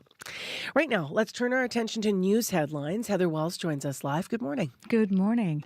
Well, people in Poplar River First Nation still hope for an all-season road, but the price for the project on the east side of Lake Winnipeg is rising. A study in 2011 on extending the proposed all-season road an extra 93 kilometers to Poplar River was estimated to cost $317 million. The province now says that cost has tripled. So we'll hear about that. Also on this Remembrance Day, a World War I veteran's family is donating his memorabilia to his alma mater. Charles Wesley Lovett was a stretcher bearer with the 12th Canadian Field Ambulance. He died in the Battle of Passchendaele in October 1917. Lovett's family has now donated his memorabilia to the University of Winnipeg Archives. We'll hear more in our next local news coming up at 7:30. Passchendaele, the story told in the movie in 2008. A lot of us might have seen that movie. Remember that movie? Yes. Yeah. So have you ever gone to a movie and you thought it was going to be one thing and then it was kind of another? Like maybe you thought it would be funny and it was maybe a dark comedy. It was a horror. Oh, yeah, exactly. Like that can happen, right?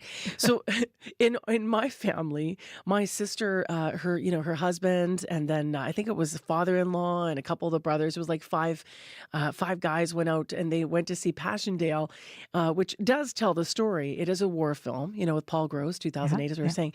But they kind of expected they were going out to see a war film purely, and that film is very, very passionate and very, very romantic. So apparently all five of them just sat there like this. In moments they were like, oh, and then when they left the theater and they came back, we're like, how is Passchendaele? And they all looked sort of strange and awkward because none of them knew what to do during all of the steamy love scenes.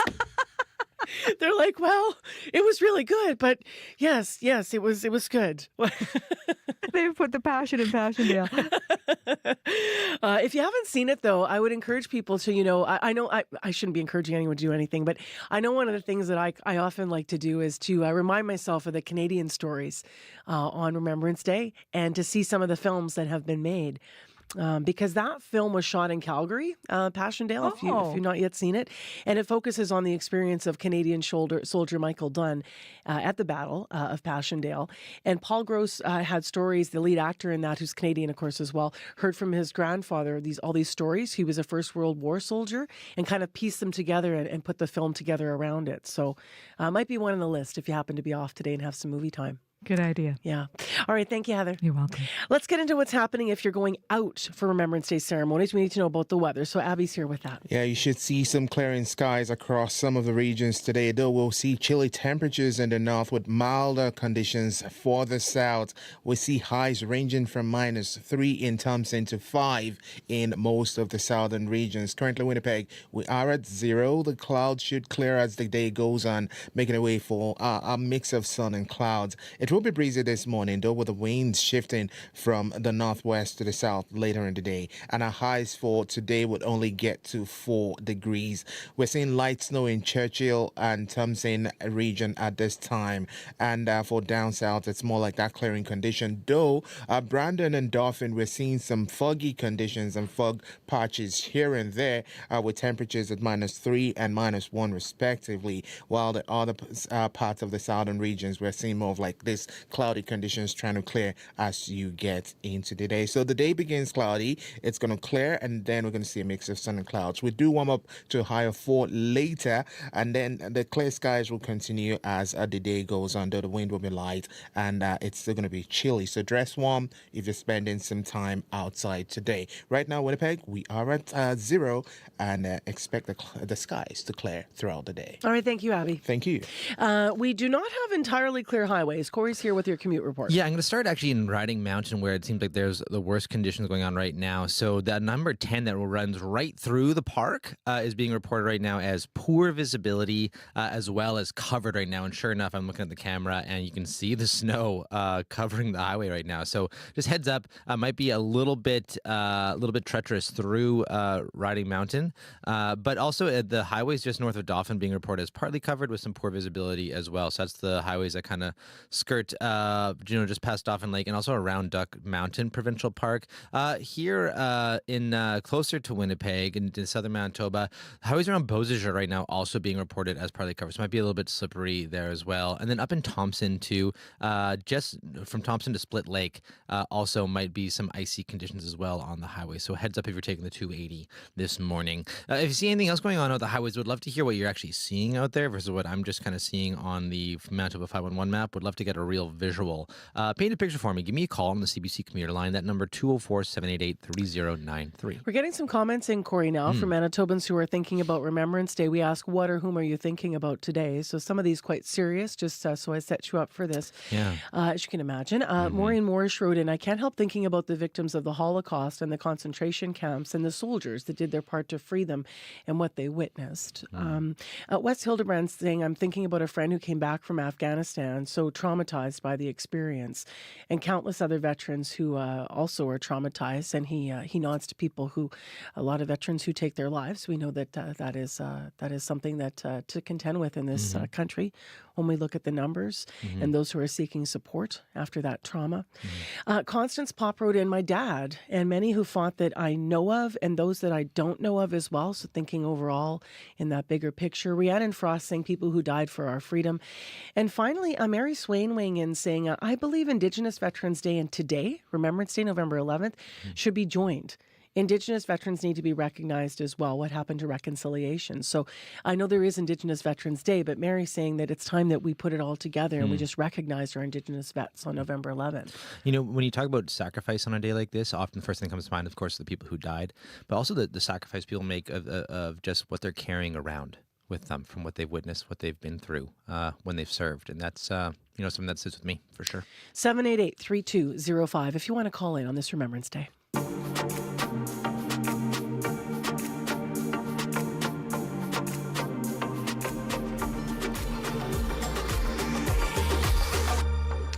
Well, as we're thinking about how the RBC Convention Centre is going to be full of people today who are going to recognize Remembrance Day, yesterday we also had a gathering that drew thousands and thousands to remember Justice Murray Sinclair, as you've been hearing in the news this morning. What a memorial it was. We have some sights and feelings and moments from it up next on the show. His family called him, quote, a beacon of integrity and compassion. And thousands, as I mentioned, of friends, family, dignitaries, and community members came out to celebrate Murray Sinclair in Winnipeg, including Canada's first Inuit Governor-General, Mary Simon, who says Sinclair was a trailblazer who uncovered a lot of injustices in this country. He died last week at the age of 73. He, of course, was an Anishinaabe lawyer, the first Indigenous person appointed as a judge and senator in Manitoba. He was also the chief commissioner of the Truth and Reconciliation Commission. But he was a father and a friend and a member of Peguis First Nation. He had the spirit name Mazina Gijik Iban, which means the one who speaks of pictures in the sky. Here are some of the tributes from Manitoba Premier Wab Kinew, Sinclair's son, Niigaan Sinclair, and Prime Minister Justin Trudeau. We're going to hear first, though, a song from singer-songwriter William Prince that was performed live at the memorial. May your mind be vast like the ocean. Salvage the lesson from each storm you survive and let honesty lead you. I spoke to Murray Sinclair, that nurse that you heard about. She was feeding him ice chips in the ICU. They were cracking jokes on each other back and forth. A drop of water trickled down onto Murray's face. So I leaned in and I wiped it off with a napkin. Suddenly a thoughtful look overtook him and he stared out the window.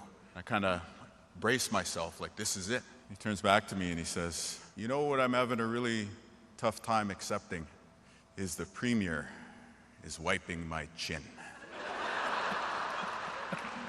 And when he passed away, Curtis offered to this very special service that he does, which is to have a Harley escort the coffin, the remains to the cemetery. And so my dad was escorted by a group of Harley motorcycles around the perimeter with Pink Floyd screaming on the speakers. Your heart to the seven, keep to the path that holds the light. Let respect. It was 9 years ago, and I was maybe a month into the job of Prime Minister, very much feeling the weight of the responsibility the Canadians had just entrusted in me, especially because that first meeting was on a day of great consequence for this country, the release of the Truth and Reconciliation Commission report that Murray led. Murray and I spoke that day and had a heartfelt, serious, and enlightening conversation.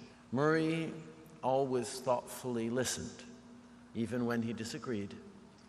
And he did so with his signature smile, a smile that would come every time he'd gently but firmly point out where I might be wrong, fill in an element that I hadn't thought of but really should have, or, like a real teacher, encouraged me to just put a little more work into my proposed solution. But always with that smile. Over the years, he became to me a wise teacher, a trusted confidant, an insightful elder, and above all, a friend who challenged me to always do better.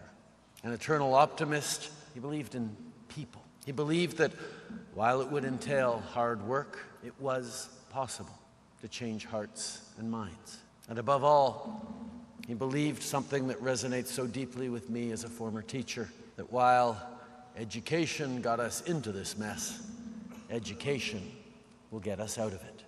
He knew that progress is only made when you meet people where they're at and bring them along, when you encourage them to open their mind, think critically, and ask tough questions about who we are.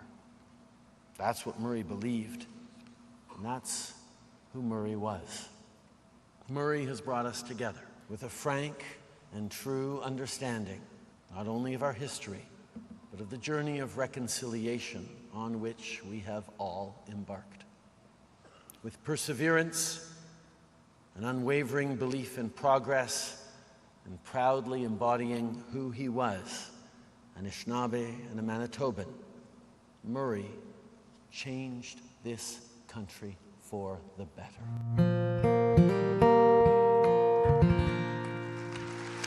Some of the sounds and speeches from the memorial service for Justice Murray Sinclair held in Winnipeg yesterday. Thousands were there. I want you to hear one more little piece here. This is CBC's Brittany Greenslade. She sat down with Canada's Governor-General Mary Simon to talk more about Sinclair's legacy. You know, I've spent a few days just thinking about what he did and how he contributed not only to me as an individual, but also to Canada, both Indigenous and non-Indigenous. Working with him was a pleasure. He was very wise, and he wasn't like a lawyer, but he was a lawyer. He had an open mind and listened to people tell their stories, and I always felt that he was very humble. I think he paved the way for many of the things that we are dealing with today. He uncovered a lot of injustices in the system that had to be revealed in order to, work and fix that have affected Indigenous people so much over, hundreds of years. I think he has led us in a way that is very forward-looking, and also he has led us in a fashion of kindness, and he gives people hope. That's always how I felt about him. Are there any kind of moments that you can share with us that really stick out? Well, when they were having a national gathering in Edmonton of the Truth and Reconciliation Commission, I became an honorary witness to the TRC, and that was a real honor. I got quite emotional at the event. He just gently put his arms around me and told me I was going to be all right. So, but I also think about his professionalism, the intelligence, and how he could see things way ahead of our time. He often talked about reconciliation being the path. And when I was appointed as Governor General, that was the top mandate that I had when I took my role as Governor General, to deal with all the issues that are faced by Indigenous people. How do you think we move forward continuing his legacy now to honor him? Continue that work. I think it's very important to remember Murray in a way that he has provided a path for us in terms of the Truth and Reconciliation Commission. And also, these things will take a long time, but we also don't want people to suffer. When you think of Murray Sinclair, what are those first kind of words that come to mind? Truth, hope, because without truth, there is no hope. What do you want people to remember about Murray Sinclair? That he was a very proud Indigenous man. He loved his family more than anything, and he loved Canada and Canadians. CBC's Brittany Greenslade speaking with Governor General Mary Simon. Thousands attended Murray Sinclair's Memorial at Canada Life Centre in Winnipeg yesterday. Go to our website, please, for more, cbc.ca/Manitoba. You'll see moments from yesterday, but also some archive footage that we pulled out. I mean, including Justice Sinclair becoming a lawyer, the first Indigenous lawyer here in Manitoba. So please look at those videos as we continue to remember him and his legacy. It is 7:27 a.m. Let's go to Khalil Hassan Ali for sports this morning. Good morning. Good morning, Marcy. I was about to say, speaking of legacy, because for the fifth time, they got to finish it, though. For the fifth time, our Winnipeg Blue Bombers are going to be headed to the big game, going to the Grey Cup. Yeah. I don't know where I saw this, Marcy, but I really liked it. It said death, taxes, and Winnipeg in the Grey Cup. I thought that was pretty fitting for how they've kind of been over the last couple of years. So, yeah, team into their fifth straight championship game after dismantling the Riders. Having lost the last two, the Bombers hope the third time is the charm. Quarterback Zach Collaros outlined his emotions after the win. Proud. It takes a lot of work to get to the Grey Cup. We've come up short. Last 2 seasons, that's no secret. But brought a lot of core guys back, obviously. Had more younger guys than we were used to this season, and those guys have really bought in and done a great job of doing things the way that we do things here. Just a testament, I think, to the locker room. It's been a great ride, obviously. All that matters is winning the final one. The guy who Collaros found for the very first score of the game, Kenny Lawler, he says he was trying to keep his emotions in check, trying being the optimal word. I don't go into any games thinking that, tonight's the night or this is the West Final or anything. I've been playing this game since I'm 5 years old. So, nothing doesn't faze me. We put in work, man. We prepare like no other. It ain't about me, it's about us. Did it really feel regular before the game? Regular. I was turned up. I was turned up now. I was like, hey, when I know I'm in that mode, man, I just come in. It's just like... I could just see you. Yeah. My guys were big. Yeah, bro. I'm just ready to get after it, man. Hey. I'm glad there isn't the usual hiatus between the semifinal and the Grey Cup. Winnipeg will go for their lucky number 13 trophy this Sunday in Vancouver, Marcy. Get it done, Bombers! Get it done. All right, women's hockey. Canada came away with a big win over their fiercest rival. Yeah, the red and white cruised to a 4-1 win in Idaho in the third game of the rivalry series between them and the United States. Canada now holds the lead in the best-of-5 series. We have to wait 3 months, though, before the final 2 games, which are happening in Halifax and Summerside, PEI. Yesterday, Emily Clark iced the game for the Canadians. Stacey has Clark with her. Net front! She scores! A great drive by Emily Clark made possible by Stacey. And the Canadians are in the lead 4-1. Emily Clark, that is her 50th point with the National Women's Hockey Team. What a goal, what a moment. Canada iced their third different goaltender in 3 games in the last 5 days. Emmerance Mashmeyer, 36 saves in the win. And finally, a Canadian legend is done with the soccer pitch. Yeah, Christine Sinclair is officially retired. The 41-year-old announced earlier this year that when her Portland Thorn season was over, she was done. She steps away from the game as soccer's all-time leading international scorer among both men and women. Sinclair was there for many memorable Canadian moments, including her captaining the national team to 3 Olympic medals, including that historic gold in Tokyo in 2021, Marcy. All right, thanks a lot, Khalil. Thank you. That is Khalil Hassanali in for sports this morning. In for Scott Regehr.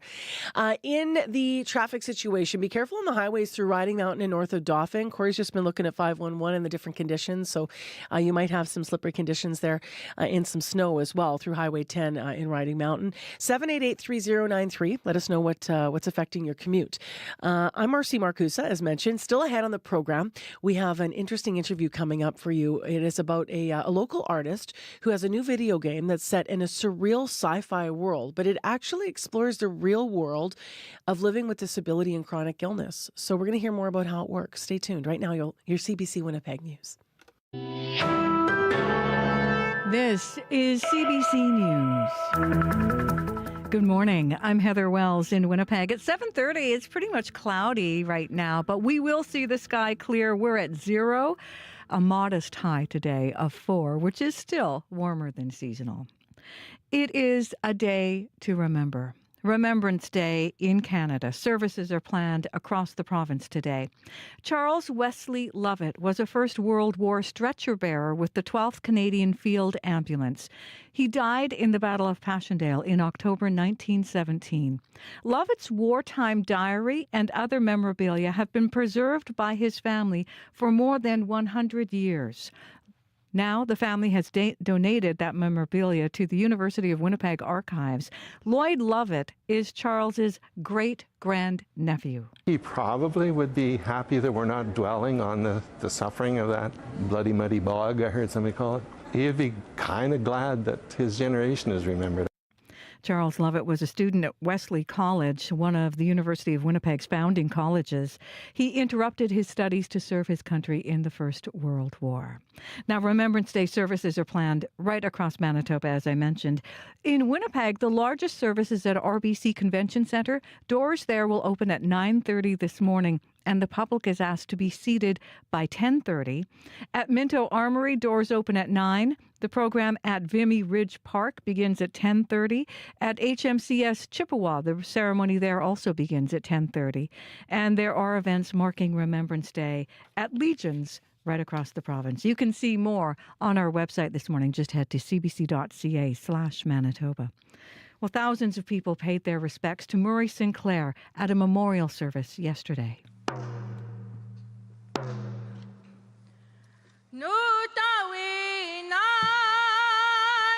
Fawn Wood at Canada Life Centre. Murray Sinclair, the senator and judge, led the national effort to come to grips with the legacy of residential schools. He died last week at the age of 73. Sinclair's son, Negon, says his father was many things, a man who loved carpentry, a poet, and an educator. He was the first Indigenous person of almost every single room in a time in which Indigenous peoples were not welcome in courtrooms, in boardrooms, classrooms. I'm angry that he was often the lone voice of dignity against a wall of callousness.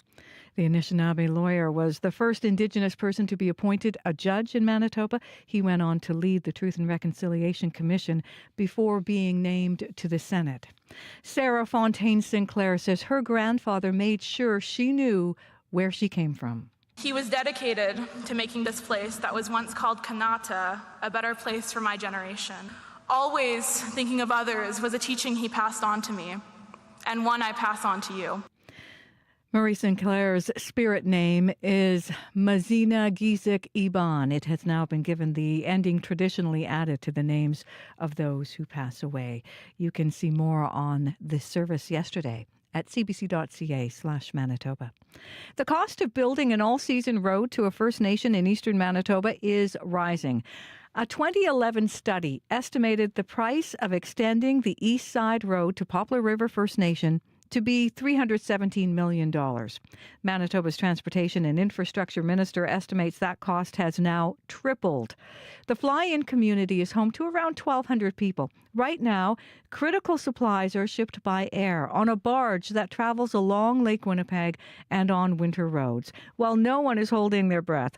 Bailey Bittern in Poplar River says while a permanent road would help the community, it would also create new challenges. I would like to see that happen. Just to drive out, grocery shop, too expensive here. So I would like to see it on the road. But then again, it's the drugs and the alcohol too that maybe more coming into the community. Manitoba's Transportation Minister says the province could only pay for the project with the help of the federal government.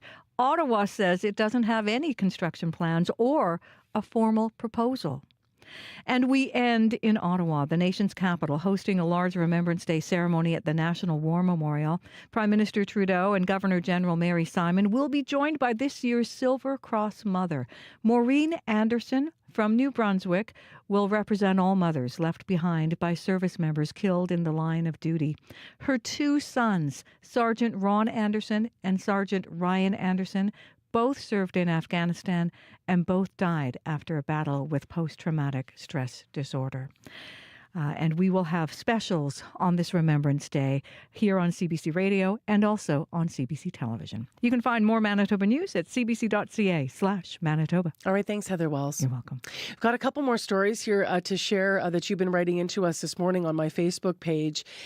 Judy Hershkovich wrote in, and I still have letters and sketches of my father. He was an artist sent home to my mother from his time in England. He was in the RCAF. He was stationed there during and after the Second World War. So what a thing to have in your possession, Judy. Wow. Callum Morrison said, personally on Remembrance Day, I recall the sacrifices of my family members who served in the war, notably my great-grandfather, George Smith. And Callum's also posted this photo, by the way, on my Facebook page, who received the Distinguished Conduct Medal for his bravery in signaling with flags after communications failed and under heavy enemy fire. So we're going to share more of that story later. We'll get that picture up on YouTube later as well. I just have to send it over to Kev so we can get it in our stream. And finally, Valerie Wolbert remembering today the day my uncle Dudley Lee was in the 404 Squadron in the Second World War, and my foster dad Wesley Gowler was in the 404 Squadron also in the Second World War. So people remembering. And I know I said finally, but I'll make this the last word because I think it's a nice quote here, poignant quote rather. Ted Franzen wrote into us because we asked what or whom do you think about today? Ted said, I think of the MCC pin that reads, quote, to remember is to work for peace, end quote. So thank you for that, Ted. You can weigh in on our Facebook page. You can call the radio show too, right? 788-3205. Abby has our regional forecast now. What's up? It's looking cloudy out there. We're seeing fog patches in the Dauphin and Brandon area. But right now, Winnipeg, we are at 0, cloudy outside. The skies will gradually clear and we will see a mix of sun and clouds later with breezy conditions shifting from the northwest to the south. The highs for today for Winnipeg will get to 4 degrees. Brandon, -3 and cloudy. Expect some clearing with those fog patches you're noticing lifting by late morning. So that you might want to plan accordingly for that region. Then becoming breezy this afternoon with a high of 5. A chilly start though. You feel the wind chill might make it feel like -9 this morning. Thompson is at -4. Mostly cloudy conditions you're seeing. The forecast for today calls for this cloudy conditions to stay with you. Light winds will come and then you drop down to a high of -3. Further north in Churchill, -11. We're seeing light snow falling all morning, and this would be the condition for most of the day. This would continue even into after the noon period. We'll see temperatures dropping to -17 this afternoon. Dauphin is at -1 and cloudy. The forecast calls for clearing as the fog patches dissipates this morning. with light breeze coming with that. We'll see a high of 5 degrees for folks in Dauphin. Gimli is at 0. Cloudy skies you're seeing. The forecast for the Interlake region calls for clearing later. A light breeze from the south this afternoon and a high of 4 degrees. Similar condition in Steinbach, though Steinbach is at -1 at this time. The clouds will begin to clear and then we'll see some light breeze expected this morning. High close to 4 degrees. And for Morris, 1 and cloudy. The forecast for the Pembina Valley region is looking better as the skies will be clearing. Later on, expect some breezy conditions switching to a southerly wind later this morning, and your high will get to 4 degrees. But tomorrow we're going to see the sunny condition in most of the regions. Just expect some clearing skies this morning as the day progresses, with highs of 4 degrees in the south and -3 in the north. Right now, Winnipeg, we are at 0. All right, thank you, Abby. Thank you. Abby Adiemi covering weather. And Corey's been standing by waiting to tell us about the commute. Yeah, it's mostly the highways that you want to pay attention to this morning, particularly Highway 10 through Riding Mountain being reported right now as covered and with poor visibility right now. So you could see the snow on the road. Passable, but still you just want to keep your wits about you, Pat, going through Riding Mountain. As well, if you're north of Dauphin this morning, driving on those highways too, might be slippery with some poor visibility in parts, particularly if you're kind of making your way around Duck Mountain Provincial Park as well. As well, might be a little bit slippery around Beausejour on the highways this morning, and as well if you're making your way from Thompson to Split Lake up north on the 280. Also, those highways being reported as covered on Highway Manitoba 411. If you see anything else going on here in the city or anywhere else in the province on the highways, give me a call on the CBC commuter line if you're walking, biking, driving. Would love to hear from you. That number 204-788-3093.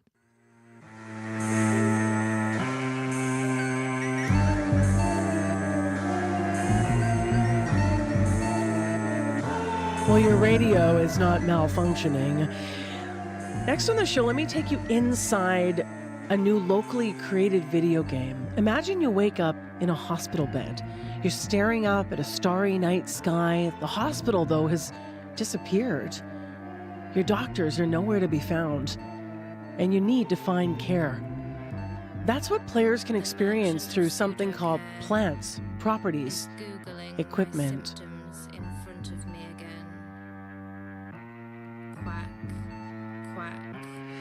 So we'll just fade this away here. But what we're listening to is music and, of course, a voiceover there from the game that I'm describing. That's one of the songs that was specifically created for Plants, Properties, Equipment, the name of the game. It is set, as you can hear kind of there probably, in a surreal sci-fi world. But what it explores is real-world themes like disability and chronic illness. A.O. Roberts is a multidisciplinary artist and the creator of this game. A.O. lives with a chronic illness themselves, and they joined us this morning by phone. Good morning. Good morning, Marcy. Thanks for having me. Thanks so much for being with us. So can you describe, I've seen the images myself, and people watching on YouTube this morning will see some of the photos you've shared, but can you describe physically what this world looks like inside the game? Sure, yeah. It's kind of a lush environment that is definitely on another planet. There's other planets hanging in the sky that are unfamiliar and looming large.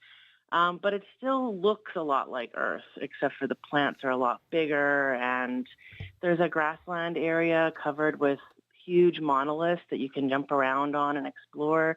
There's a grotto area that's like a cave with hot springs that's full of objects that this character that moves you through the world keeps collecting, and they're kind of just objects that you collect as a person with a disability or a chronic illness, or that people give you. So it may be books on disability, or it may be flowers, or get well soon cards, or teddy bears, and they're all kind of conglomerated in there. And the place that you wake up that you were just mentioning is an alpine meadow. So they're all environments that are kind of places that when I was thinking of making the game, that gave me a sense of awe or comfort. So I kind of wanted to mix this quest that is somewhat discomforting with places that give you a serene feeling or a feeling of awe. I think you succeeded there. The image of, as you described, the medical stretcher in the middle of this beautiful meadow of flowers is as you said, at once peaceful and then stressful because it's so, not supposed to be there, so to speak, I guess. The premise itself, your doctors aren't there. You need to find care. As you describe, you're traveling through and looking for these tools to help you. How long is the experience of playing the game? And ultimately, how do you know when it's done? Like, what's the end goal? It probably could take you anywhere from, if you're an experienced gamer that kind of knows there's some like conventional clues that you can go along with. Or if you're new to games, it could take you anywhere from 15 to 30 minutes or maybe an hour. It's kind of a combination of what's traditionally called a walking simulator and open world. So you could just spend a lot of time walking around in there and jumping around on things. And there's an area, the grotto that I mentioned earlier, is an area in which a lot of all the soundtrack exists within, and you can click on objects and they'll take you to a video that has captions and audio descriptions too, so people who are visually impaired can hear the music, and people who are deaf or hard of hearing can read the captions. So that was kind of a big priority in making the game too, to make it accessible. And then the game is over by you move through some grasslands, the grotto, and then you end up in an excavation pit in the middle of a cedar forest. And the cedar forest to me is one of the more mystical, calming areas. And there you make a choice, and that's the end of the game. I won't ask you about the choice. We'll intrigue people to play the game. But I want to ask you a couple of things about the real meaning of this. So let's start with sound, because it's a big part of the game, and we heard some of it. What can you tell us about who created the soundtrack for this? Sure, yeah. I guess when I was making the game, I really wanted to reach out to people internationally. I'm a sound artist and an experimental musician, and there's not really there's a big community of people doing that here, but there's not a big community of people within the disability community doing that here. So when you kind of exist in a small niche genre, you have to reach out to find your people. And so I reached out all around the world to people doing kind of weirdo noise, experimental music that also are disabled or have a chronic illness. And I asked them if they want to be in conversation with other people and have this. The grotto area is kind of like it's like a show. We were all part of a show, but it exists virtually, So love that. They're on the bill, and you can go check it out, or you can just be in the grotto and leave. It's really up to you how much you want to listen. I know that AO, you have shared that you have a connective tissue disorder that took years to get a diagnosis. How are aspects of your own personal experience included in the game? As we mentioned, disability, chronic illness, and accessibility are all explored. Yeah, I mean, it's huge. I guess I really want to use my personal experience when I make artwork and draw on it. And when you have a disability, it's almost impossible not to because it takes up so much of your time. And also, I'm really interested in the body and, systems of care that we have in the world and politics too. So it was a way in for me to kind of apply this. And there's also this other term that's used a lot within disability communities called crip doula, which is kind of like a birth doula that's used culturally, someone who brings you into the disability community. And it's a beautiful idea developed by this activist, Stacey Park Milburn, that I wanted to give a life, make it explode into this virtual realm. So the person that guides you through the world, I thought of as that. It's someone that I wanted, and I wanted to be able to give that to other people. So some people experience it and some people don't. It can be a really isolating and alienating experience when you're looking for answers, and they're really hard to come by. Really appreciate you sharing with us today all about the game, and hopefully people will go and seek it out to learn more. Thank you. Thank you so much. That's A.O. Roberts, a multidisciplinary artist and creator of Plants, Properties, Equipment. You can find the game available now. And by the way, you can find more information about A.O. at aoroberts.com. It is 13 minutes to 8 o'clock on 89.3 FM, 990 AM on the app and on YouTube on this Remembrance Day. In a couple of minutes, we're going to go to Gladstone, Manitoba in western Manitoba to find out about their Legion there, which is actually doing well in the face of a lot of legions in this country that are struggling with attendance and some of those buildings closing as well. So we'll find out why that one is thriving. But first, we have some appropriate music for this 11th day of the 11th month. This is Mark Knopfler with Remembrance Day.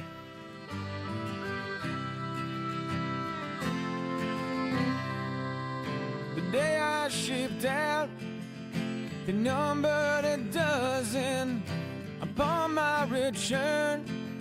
We're 100 or so from the coast and from the prairies. I bet they keep coming. Add one more name from Ontario. And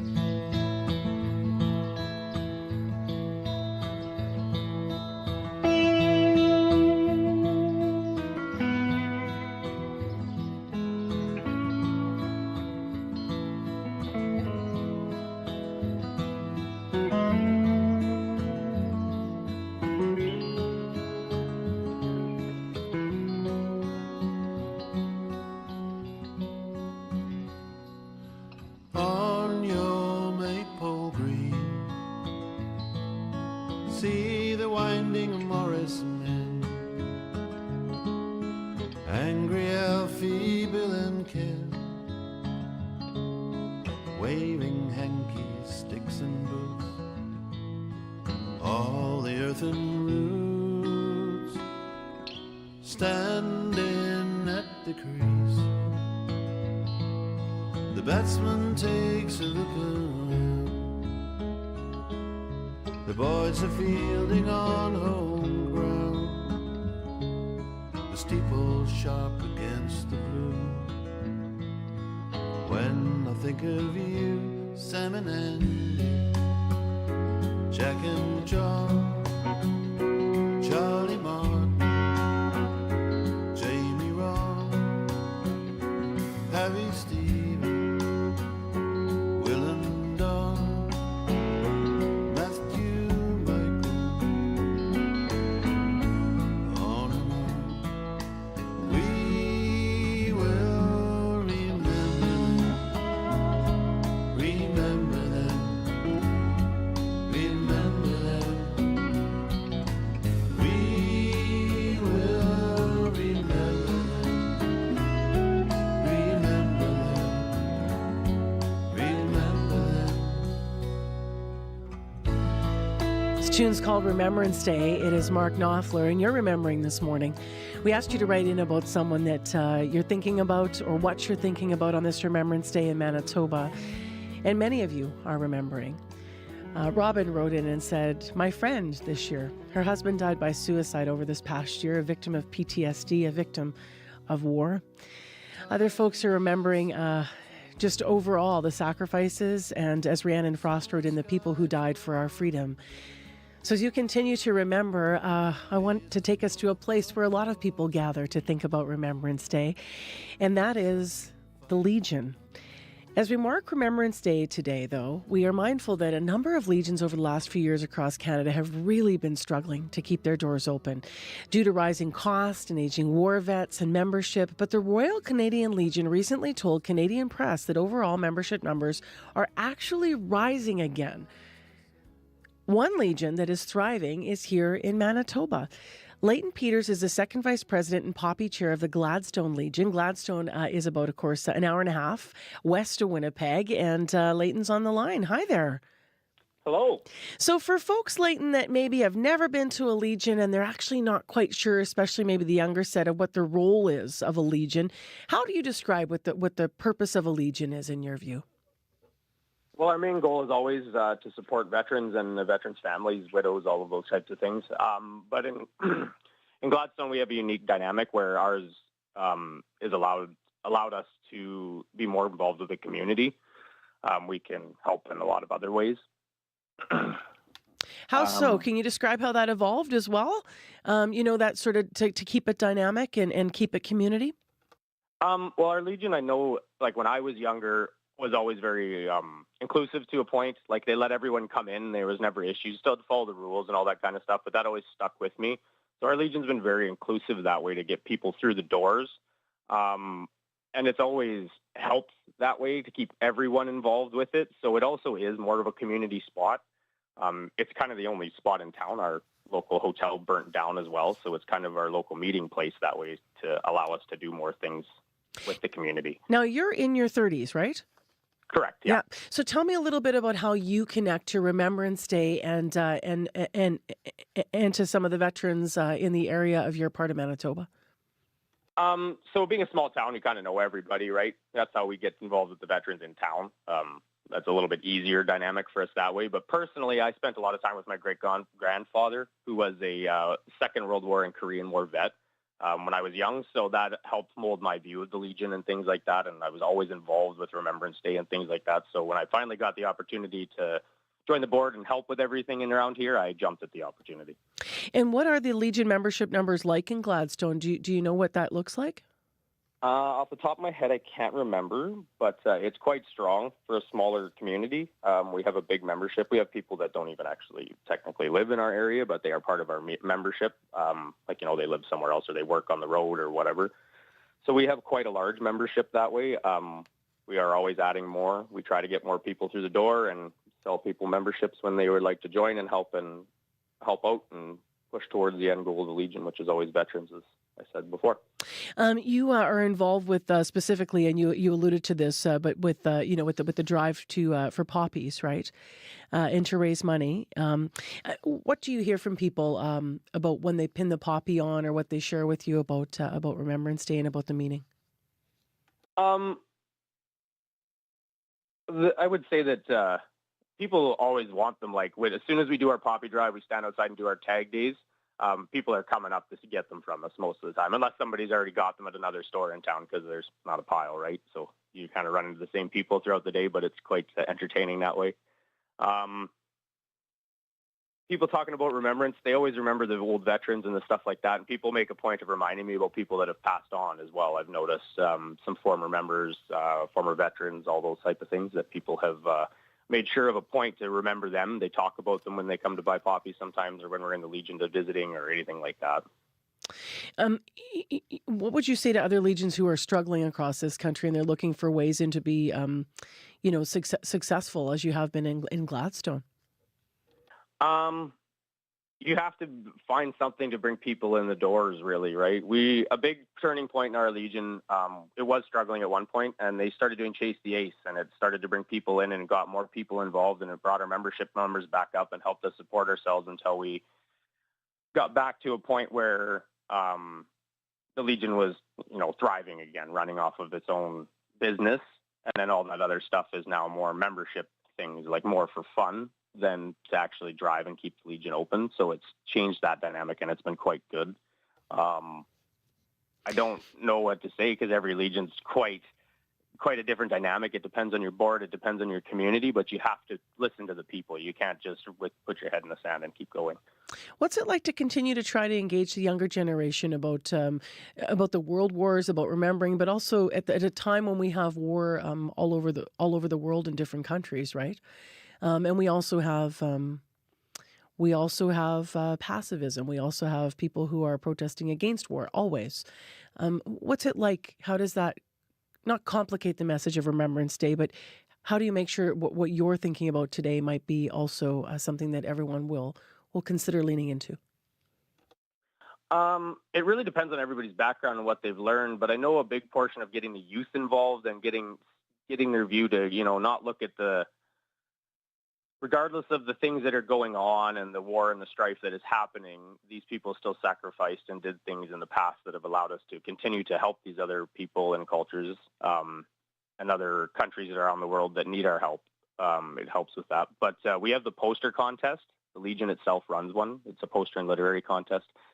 And it allows kids to pick they can write a poem, they can write an essay, they can draw a black and white picture, they can draw a color picture, they can actually even send in videos now if they want to edit and do all that kind of stuff. So that allows kids to, kind of explore explore what Remembrance Day means to them.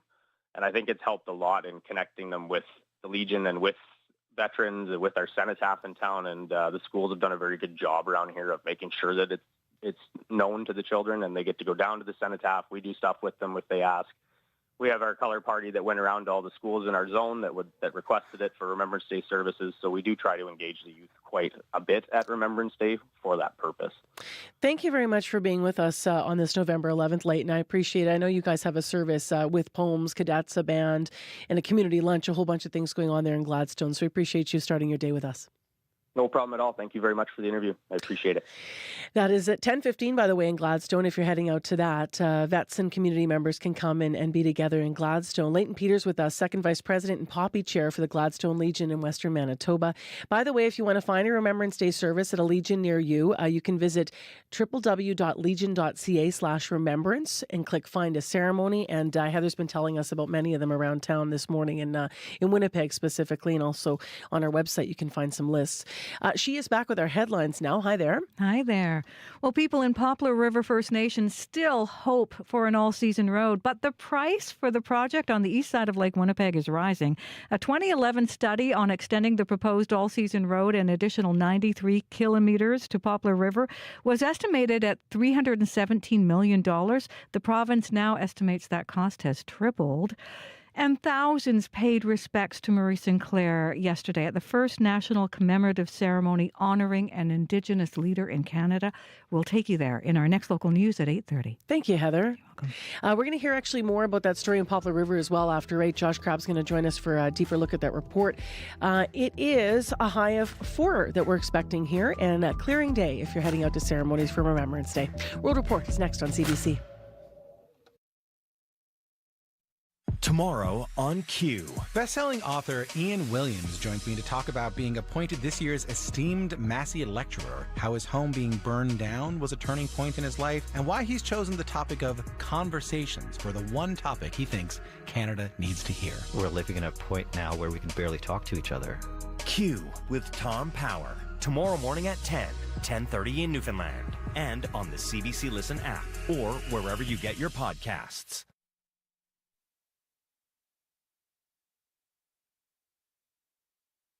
Galloway. The transition to civilian life is often difficult for veterans, but the Cordon Bleu cooking school in Ottawa has a plan to help. How to find life after the military and what working in a kitchen and the Canadian Forces have in common is coming up on The Current. This is World Report. Good morning. I'm Marcia Young. Donald Trump is already beginning to build his next administration as he prepares to re-enter the White House.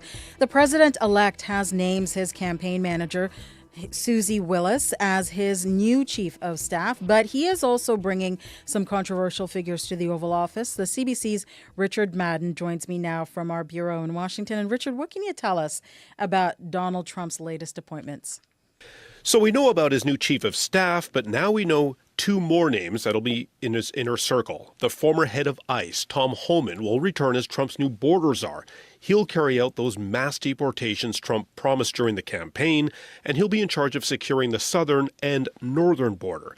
Now, Homan is a big backer of Trump's so-called zero-tolerance policy, which led to thousands of families being separated at the southern border during the first Trump presidency. Homan has also vowed to, quote, run the biggest deportation force this country has ever seen. He explained his priorities in a recent interview on 60 Minutes. Take a listen. Why should a child who is an American citizen have to pack up and move to a country that they don't know? Because their parent absolutely entered the country illegally, had a child knowing he was in the country illegally, so he created that crisis. Now, Trump has also reportedly offered New York Congresswoman Elise Stefanik the role as the next UN ambassador. Now, she was once a Trump critic, but quickly became one of his fiercest loyalists. She defended him during his first impeachment and refused to certify the 2020 election results when Trump lost. Now, Republicans say Stefanik is one of their best, most aggressive communicators. Her appointment to the UN would be in stark contrast to the outgoing UN ambassador, Linda Thomas-Greenfield, who rarely sought media attention. We also know who isn't on the list. Trump saying his leadership rival and former UN Ambassador Nikki Haley and former Secretary of State Mike Pompeo are out. Thank you, Richard. You bet. The CBC's Richard Madden in Washington. The Kremlin is denying reports Russian President Vladimir Putin has spoken to Donald Trump on the phone. In fact, it says Putin has no concrete plans to speak to Trump. The Washington Post first reported a call had happened. It cited unidentified sources who reportedly said Trump told Putin he should not escalate the war in Ukraine. Dock workers at the Port of Montreal have been locked out. contract talks reached an impasse. The workers rejected a deal and the employer took action. Montreal is Canada's second biggest port. It moves $400 million worth of goods a day. As Vanessa Lee reports, the work stoppage comes as the lockout at BC ports enters its second week. Michelle Murray of the Port of Montreal Longshoremen Union says work schedules are a central aspect of the impasse. The Maritime Employers Association locked out nearly 1,200 workers after they rejected the latest offer. It's calling on Ottawa to intervene to resolve the dispute as quickly as possible. What do you want? Contract! When do you want it? Now! In BC, port workers have been locked out since last Monday. That stoppage is holding up $800 million worth of goods every day at Canada's largest port in Vancouver. Talks between the two sides restarted Saturday with the help of federal mediators, but they were short-lived. On the heels of rail strikes, the port disruptions are the latest in a long line of labor disputes that has hurt the country's economy and international reputation. Pascal Chan is with the Canadian Chamber of Commerce. Unfortunately, this growing trend of labor disruptions is advertising that supply chain issues are something of a way of life here, especially over the last couple of years. And this puts contracts for Canadian businesses at risk. On top of the uncertainty at the country's busiest ports, Canadians face another potential labor disruption, a looming strike at Canada Post. The Retail Council of Canada says businesses are bracing for what they're calling an unprecedented triple threat just ahead of the busy holiday season. Vanessa Lee, CBC News, Montreal. Justin Trudeau and his governing Liberal Party will face another test of their popularity next month. The Prime Minister has called a by-election in BC's Cloverdale-Langley City riding. It will be held December 16th. The seat was held by a Liberal MP who recently resigned. The Liberals, who are trailing badly in the polls, did not fare well in other recent by-elections. Over the summer, they lost 2 strongholds in Ontario and Quebec. Police in Amsterdam say they have detained dozens of pro-Palestinian demonstrators. Shame on you! Shame on you! Protesters scold police as they move in to break up a crowd. City officials have temporarily banned protests following last week's violence. It targeted fans of an Israeli soccer team playing against Amsterdam. Lauren Comateau has more. Free, free Palestine! Hundreds of demonstrators gathered in Amsterdam Central Square in defiance of a weekend citywide ban on protests that's now been extended until Thursday. The ban came into effect Friday following attacks on Israeli soccer supporters that the Dutch Prime Minister, King, and Amsterdam's mayor have all condemned as anti-Semitic. Some 100 demonstrators were put on buses and driven to the outskirts of Amsterdam. Of the 62 people arrested after the violence Thursday night, 4 are still in police custody.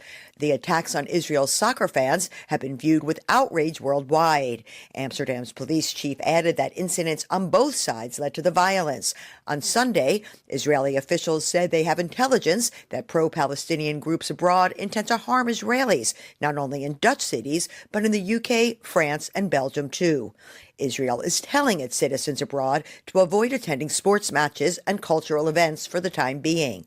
France, meanwhile, is deploying thousands of police for Thursday's game between France and Israel, which French President Emmanuel Macron says he will attend as a gesture of solidarity. Lauren Comateau for CBC News, Amsterdam.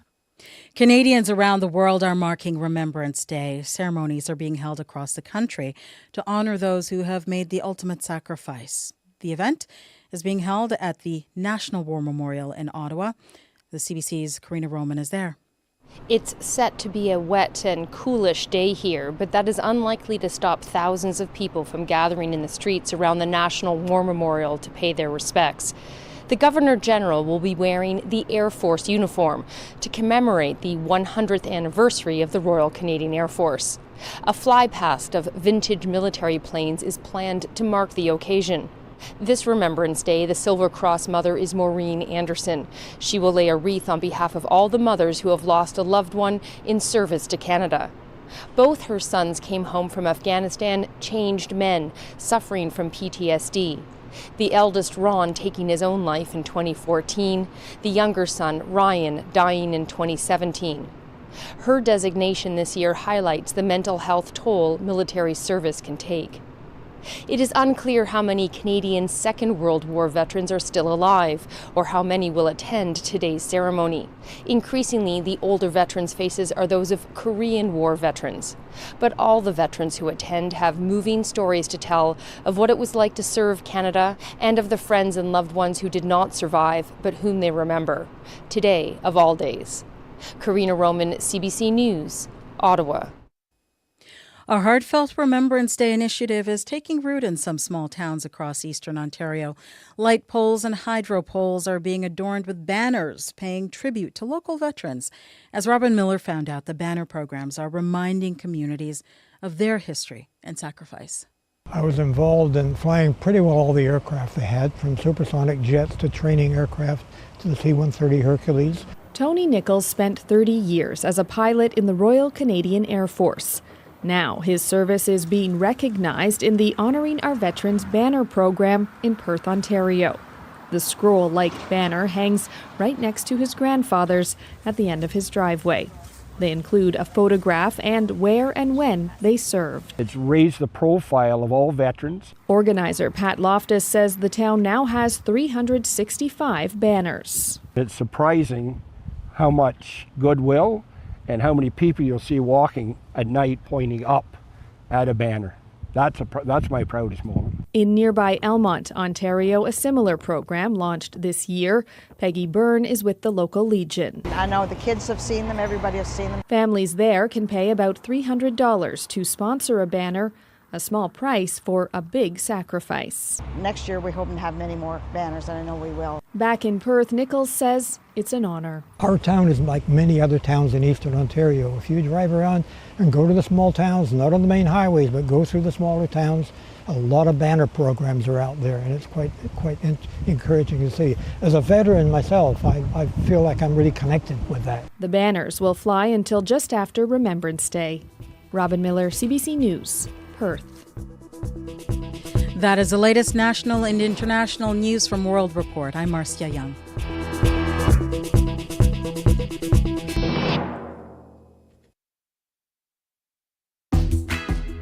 Good morning, everyone, and welcome to our Remembrance Day show. You're listening to Information Radio on CBC, 89.3 FM, 990 AM on the app and on YouTube this morning. You have been writing in already. Maybe you're getting ready to go to one of the ceremonies around Manitoba today with what or whom you're thinking about on this Remembrance Day. So we're going to share some of those stories straight ahead. We also got a really significant listener line that we will play for you momentarily. So stay tuned for some of those Manitoba stories. Otherwise, on this Remembrance Day, we're also switching gears and looking at some of the news of the today. And if you were listening to the news this morning, you might have heard CBC's Josh Crabb's story. He traveled to Poplar River First Nation recently, which is a fly-in community on the east side of Lake Winnipeg. Now, the only way people can get in and out of there is to travel on winter roads when they open for the season or catch a flight in the summer. But Josh talked to people there about their hope for an all-season road, and he has a full report for us coming up. So stay tuned for that as well, please. Right now, though, Heather Wells has other news and headlines that are developing this Monday. Good morning. Good morning. Well, on this Remembrance Day, we're going to hear about a World War I veteran's family donating his memorabilia to his alma mater, the University of Winnipeg Archives. Remembrance Day services are planned right across the province, and Premier Wab Kinew is out with his Remembrance Day message. He says, on behalf of all Manitobans, a deep thank you to members of the Canadian Armed Forces, their families and loved ones for everything they have given to people in our province. And he says, I also reflect on a visit back to Juno Beach commemorating the 80th anniversary of D-Day, remembering there being able to stand with brave veterans. So we'll hear more about what Wab Kinew, our Premier, is saying on this Remembrance Day. And other Manitoba news coming up at 8:30. All right. Thank you, Heather. You're welcome.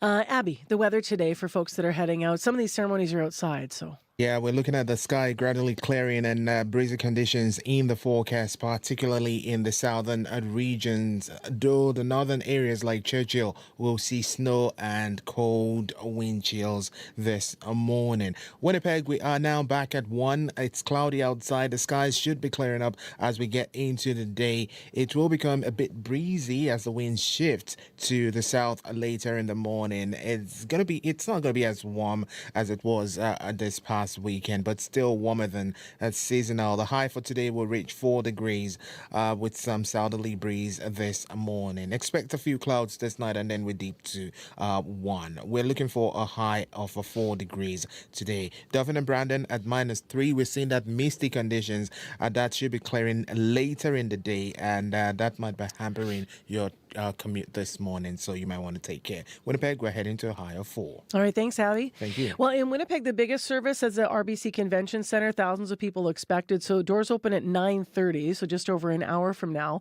Minto Armory, doors open at 9, and then Vimy Ridge Park has a 10:30 service, to mark Remembrance Day. Now, besides those, you can really name a place in Winnipeg or across Manitoba. There's something going on. So from the St. Norbert Cemetery to the Charleswood, Bruce Park Legion, the Fort Garry Legion, South Osborne, Transcona, all over the place there are things for you to attend. So Abby mentioning the weather, but also it might involve some travel. If you are in northern Manitoba, at least early this morning, Corey, there are a couple of issues with the highways. Yeah, we'll start in Thompson. The 280 takes from Thompson to Split Lake being reported is covered right now in Manitoba 511. So might be a little treacherous, maybe a little slippery, some snow in parts. So just be careful if you're hitting the highway there. Further down south, if you're north of Dauphin, so kind of in the Winnipeg-Osis, Swan River, the area around Duck Mountain, also some areas of poor visibility with partly covered highways, so might be slippery in parts, as well as Highway 10 through Riding Mountain National Park, also being reported as poor visibility, snow on the highway as well. So just be careful around there. Other than that, Beausejour might also see some slippery conditions around Beausejour, particularly Highway 12. But if you see something else going on, give me a call on the CBC commuter line. I'll let folks know what you're seeing. That number, 204-788-3093. All right, Corey, thank you. Thank you. Well, we got up this morning and we posted right away who are you going to be thinking about this Remembrance Day, and you're writing it with all kinds of stories. So we've got time for 3 right now. So first of all, if you are on YouTube, you're about to see some pictures come up. This first one is from Callum Morrison, who wrote in, personally on Remembrance Day, I recall the sacrifices of family members, there's that black and white photo there, who served in the war. So what we're looking at here, if you are on YouTube, is Callum's great-grandfather, George Smith, on the left, who received the Distinguished Conduct Medal for his bravery in signaling with flags after communications failed and under heavy enemy fire. Can one even imagine being the person that was going to go and do this? Well, Callum can. It was his great-grandfather. He continued, Callum writes, despite multiple injuries until he was severely wounded in the face. Additionally, my great-uncle Alexander Crichton Smith on the right in this photograph that you're looking at if you're on our YouTube stream, my great-uncle known as Tony made the ultimate sacrifice while serving with the RAF. Another pic coming up here, and this is a case that has medals in it. This was sent in by Chris Allen Budlong, who writes, I think about my grandfather. He served in the Navy in World War II. I think about people I've trained alongside and have been deployed. Some have returned, some have not. I've been a musician in the Rifles for 16 years now, Chris writes. Remembrance Week is busy for us, and every ceremony we facilitate is important. Here's a call we got. Hi, my name is Jane Hebden, and on Remembrance Day, I always think of my uncle James Stalker, who I never met because he died in the Second World War. And I also recall a gentleman that when I was a kid would walk up and down our street smoking cigarettes, mumbling to himself all the time. The kids called him Crazy Harry, but later realized and was told that he suffered from shell shock, which is now PTSD. We have to remember all of our veterans that come back need help, mental and physical, because they deserve to lead a positive life after their contribution to this country. Thank you. Thank you so much for calling in with that. A lot of you are writing this year about PTSD and about supports and resources needed for veterans.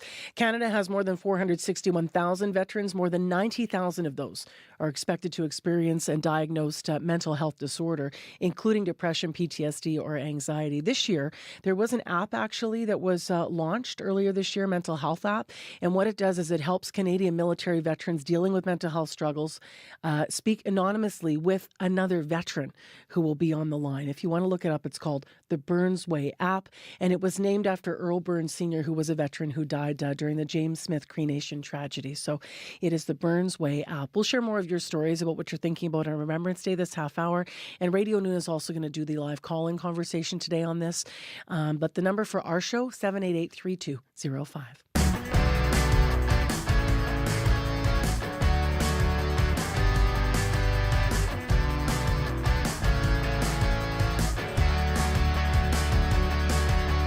Well, up next on CBC, some news of the day now to expand on. A fly-in First Nation, as you may have heard in the news, is pushing for an all-season road. Poplar River First Nation, it's on the east side of Lake Winnipeg, and their isolation creates a lot of challenges to get people and supplies in and out. The community leaders want to change that, but the project hasn't gone beyond the study phase. CBC's Josh Crabb spent some time in Poplar River listening to people about the project, and he's in studio with the details. Good morning. Good morning. So what is life like, first of all, set it up for in Poplar River right now without an all-season road? Mm-hmm. Well, right now in the summer, people have to catch a flight if they want to leave the community or the surrounding area. Poplar River has a small airport with a gravel runway that can only accommodate smaller aircraft, so just getting on a flight can be tricky depending on demand. And in the winter months, people do use a winter road to travel south. We were there earlier this fall and saw the access point to the clearing, which has been cut out of the forest to make way for the winter road. It's a critical connection for people like Mabel Bruce. Her family uses it often to get supplies from southern Manitoba once the route opens for the season, because some groceries are cheaper than the items they buy at the store in Poplar River. They're a little cheaper, yeah. We bring a lot of stuff home when we go shopping in Winnipeg. How often do you go to Winnipeg in the winter? Every 2 weeks in the winter time. And in the summertime we go to Winnipeg when we have appointments on medical. So how hard is it not having that year-round road?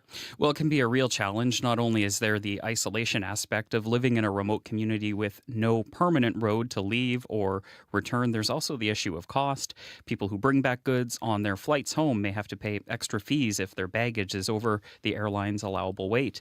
The community is located 350 kilometers northeast of Winnipeg, right at the mouth of the Poplar River where it flows into Lake Winnipeg. Vera Mitchell, who served as the community's chief for a total of 16 years, says the First Nation, which is home to about 1,200 people, needs a permanent road that's open all year. 100%. It needs it really badly because of the price of moving material and foods and everything. So you said there's a plan, Josh, but what stage is it at? There's no construction plan in place at this time and currently no formal proposal to build the road. However, the Manitoba government in 2011 conducted a study for the now defunct East Side Road Authority on extending an all-season road to Poplar River. The cost at that time of extending the proposed all-season road that now runs as far as Barons River, an additional 93 kilometers to Poplar River First Nation, was estimated to be $317 million. Transportation Minister Lisa Naylor said in an interview earlier this fall the province continually assesses expanding its network of all-season roads, but costs of the project are rising. So we can assume, based on how costs have escalated for all other kinds of projects, that that's probably tripled at this point. And there is no way that this province could pay for that project without a lot of help from the federal government. Can you guess what I'm going to ask you next? What have the feds said then? Yeah, so a spokesperson for Indigenous Services Canada tells CBC while building and maintaining permanent off-reserve roads falls under provincial jurisdiction, it works with provinces and First Nations on potential longer-term plans, and it's always open to working closely on long-term solutions with provinces and communities that want to build all-season roads. Indigenous Services Canada also says that it knows shortened winter road seasons, heightened stress, and logistical pressures for many remote First Nations, and that it will continue to make sure communities get essential supplies when that happens by organizing airlifts. But for Poplar River, the challenges of getting supplies really hit the community hard 2 years ago. That's when the MV Poplar River, a barge run by the Freshwater Fish Marketing Corporation that brings essential supplies into the community, was damaged in an explosion while it was dry docked. Now that barge is back up and running now, but Ed Hudson, who recently served as a councillor in the community, says that situation underscores the need for a permanent road.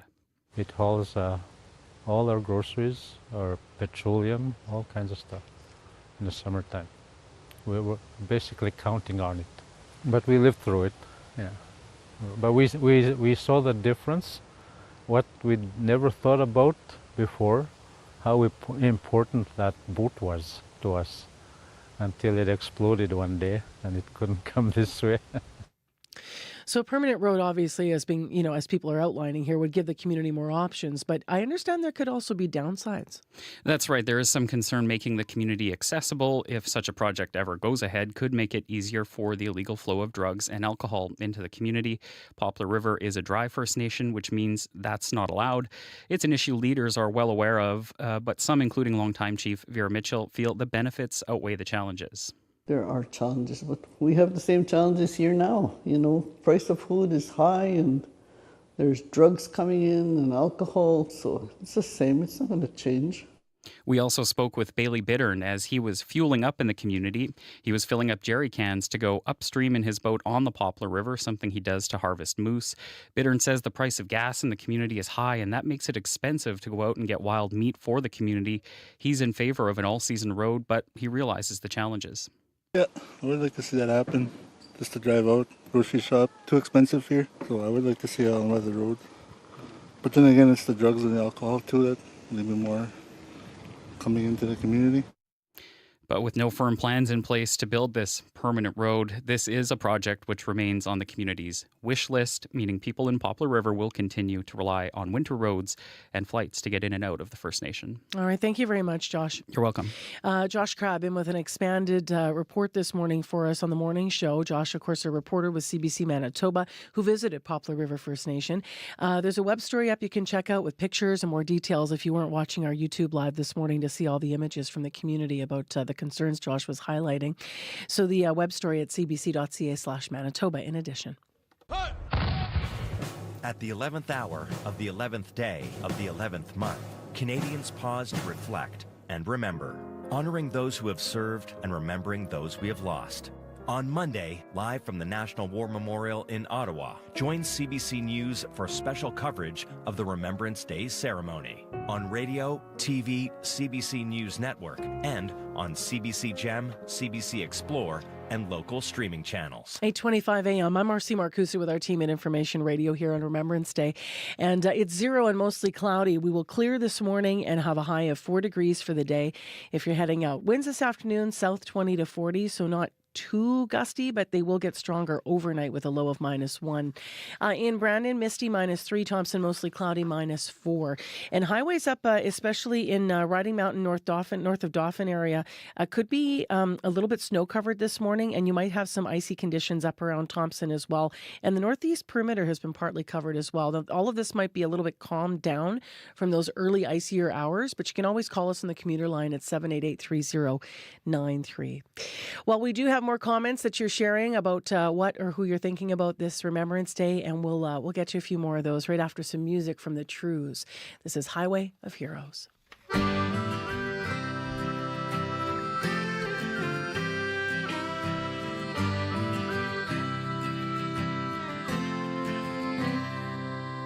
The day I shipped out, they numbered a dozen. Upon my return, we're 100 or so, from the coast and from the prairies. I bet they keep coming. Add one more name from Ontario and carry me home down the highway of heroes.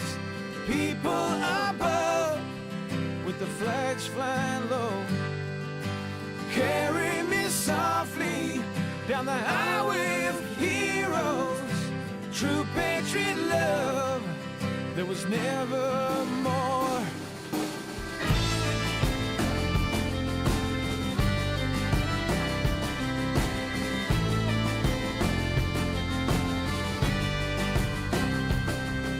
I served with distinction, no visions of glory. I served without question of personal gain. Seek no justification, it's not part of my story, and it offers no comfort.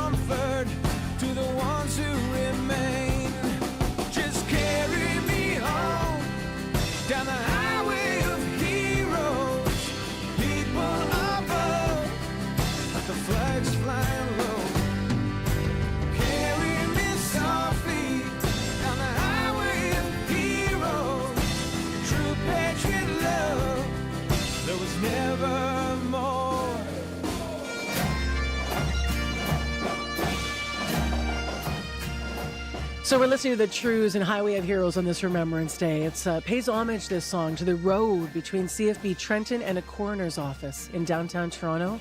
It celebrates the people who come out to salute the dead and to honor those who've fallen. It was inspired by the death of Captain Nicola Goddard, the first Canadian female soldier killed in Afghanistan. I was called by my nation without hesitation. My answer I gave. Now I'm not wondering the things that I might have been. No consolation to the forgotten brave. So carry me home down the highway of heroes. People above with the flags flying low. Well, we're starting the day talking and remembering on this November 11th, but that's going to continue throughout the day. Laurie Hoogstraten is in to talk about the Call-In Conversation on Radio Noon. You have a really interesting guest today. We do, and we're hoping that we will let lots of our listeners know about this, because we are going to continue the discussion about having people talk about the ones, family members who are fighting. But our guest is a veteran who has developed an app that can actually bring these stories to life. Because lots of you have these things and stories and memories, but you just can't bring them all forward to share and to keep the memories alive. So we're hoping people will call in with those memories. I was looking at letters from my, great-great-uncle from the First World War that my granny had. And I think lots of us have those memories and connections, and nice to make them alive. So between 12:30 and 1, people can call in with those. Absolutely. Or leave a message now at your listener line number. Right. But I can never remember that, but I can remember 204-780-0893. I gotcha. Yeah. 788-3797, the new listener line. Thanks, Mars. No worries. We'll let the Trues take us into the news. There was never more. This is CBC News. Good morning. I'm Heather Wells in Winnipeg. At 8:30, it is 1 degree in Winnipeg. Mostly cloudy right now, but that sky is going to clear out. The wind becoming south, and a high today of 4. Well, today is Remembrance Day, a day when we remember the sacrifices of Canada's fallen soldiers, veterans, and members of the military. A World War I veterans family is donating his memorabilia to his alma mater. Charles Wesley Lovett was a stretcher bearer with the 12th Canadian Field Ambulance. He died in the Battle of Passchendaele in October 1917. Lovett's wartime diary and other memorabilia have been preserved by his family for more than 100 years. The family has now donated them to the University of Winnipeg Archives. Lloyd Lovett is his great-grandnephew. For 100 years, people in my clan, my family, have looked after these things very well. But a lot of people in the family don't even know about them or may not have seen them. This way, people can see them. They can get into people's lives, and it's kind of a way to honor that. Charles Lovett was a student of Wesley College, one of the University of Winnipeg's founding colleges. He interrupted his studies to serve Canada in the First World War. Now, Manitoba's Premier is out with a message of thanks on this Remembrance Day. Wab Kinew says, on behalf of all Manitobans, I wish to share a deep thank you to the members of the Canadian Armed Forces, families, and loved ones. Kinew adds it's their sacrifice and service. Because of it, each of us as Canadians have been given a great gift of a country that upholds democracy and a life of hard-won freedoms. The Premier also reflecting on the battle at Juno Beach and the young men who answered the call to fight. He says they paid the price of admission for every Canadian to be part of this great nation. Now, Remembrance Day services are planned across the province. Here in Winnipeg, the largest service is at RBC Convention Centre. Doors open in about an hour at 9:30 this morning. The public is asked to be seated by 10:30. At Minto Armory, doors open in half an hour at 9. The program at Vimy Ridge Park begins at 10:30. So does the program at HMCS Chippewa. And there are events marking Remembrance Day at Legions right across the province. Thousands turned out yesterday to honor Murray Sinclair. May your love be pure like an eagle, wisdom be under every stone you turn. Friends performing at Canada Life Centre, many in the crowd wearing orange shirts, ribbon skirts, and other traditional attire. Murray Sinclair, senator and judge, died last week at the age of 73. He was the first Indigenous person to be appointed as a judge in Manitoba. He went on to lead the Truth and Reconciliation Commission before being named to the Senate. Now, as you can imagine, many dignitaries were present, including the Prime Minister. Justin Trudeau met Murray Sinclair 9 years ago when the TRC report was released. Trudeau recalls even during tough discussions, Sinclair would always have a big smile. He could have easily said that this country was irredeemable, but that just wasn't Murray. He believed something that resonates so deeply with me as a former teacher, that while education got us into this mess, education will get us out of it. And Governor General Mary Simon and Premier Wab Kinew also spoke at that ceremony. People in Poplar River First Nation still hope for an all-season road, but the price for the project on the east side of Lake Winnipeg is rising. A 2011 study on extending the proposed all-season road an extra 93 kilometers to Poplar River was estimated to be $317 million. The province estimates that cost has now tripled. Mabel Bruce lives in Poplar River and drives about 7 hours on winter roads when they open so she can stock up on affordable supplies. They're a little cheaper. Yeah. We bring a lot of stuff home when we go shopping in Winnipeg. Every 2 weeks in the wintertime. Manitoba's transportation minister says the province could only pay for the project with the help of the federal government. Ottawa says it doesn't have any construction plans or a formal proposal. And Winnipeg's professional basketball team is worried about one of its players. The Winnipeg Sea Bears says during a training session, Chad Posthumus suffered a brain aneurysm. The team says the 33-year-old Winnipeg-born player is in hospital in stable condition but will require extra medical care. The Sea Bear says it is keeping Chad and his family in its thoughts, hoping he's on the mend soon. You can find more Manitoba news updated throughout this Remembrance Day. Just head to cbc.ca/Manitoba. All right. Thank you, Heather. You're welcome. Well, we're now just under an hour to when doors open, as Heather mentioned, at the convention center. And the skies will be clearing. And it's going to be a little bit crisp today, Abby, right? Yeah, we're looking at the northern region, seeing that light snow at this time, with temperatures dropping to minus 17. While Thompson is going to stay mostly cloudy, though warming up to a high of minus 3. Milder conditions will be seen down south later for folks heading out. The weather will improve and we will be warming up to near 5 degrees in Brandon and Dauphin. But for Winnipeg right now, we will see this clear sky continue into the day, throughout the day, and we'll get to a high of 4 degrees. So just bundle up and you will definitely have a wonderful event today. All right. Thanks, Abby. Thank you.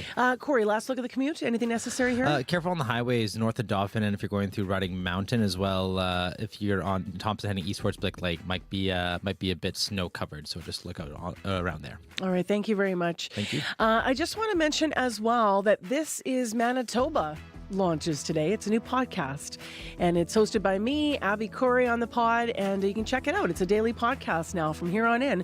We're going to spotlight key local news stories in under 20 minutes, and so if you are a podcast lover, check out This is Manitoba, and we'll plug you in. You can find it on CBC Listen or subscribe where you get your podcasts.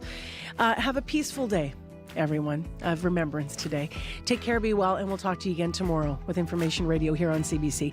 I'm Marcy Marcusa on behalf of our live team, Kevin Nipatebo, Corey Funk, Abby Adiyemi, Heather Wells, Megan Ketcherson, and Joni Nicolo, as well as our hardworking team of associate producers and our leaders in unit, Leif Larson and Nellie Gonzalez. We'll talk to you tomorrow. The Current's coming up next.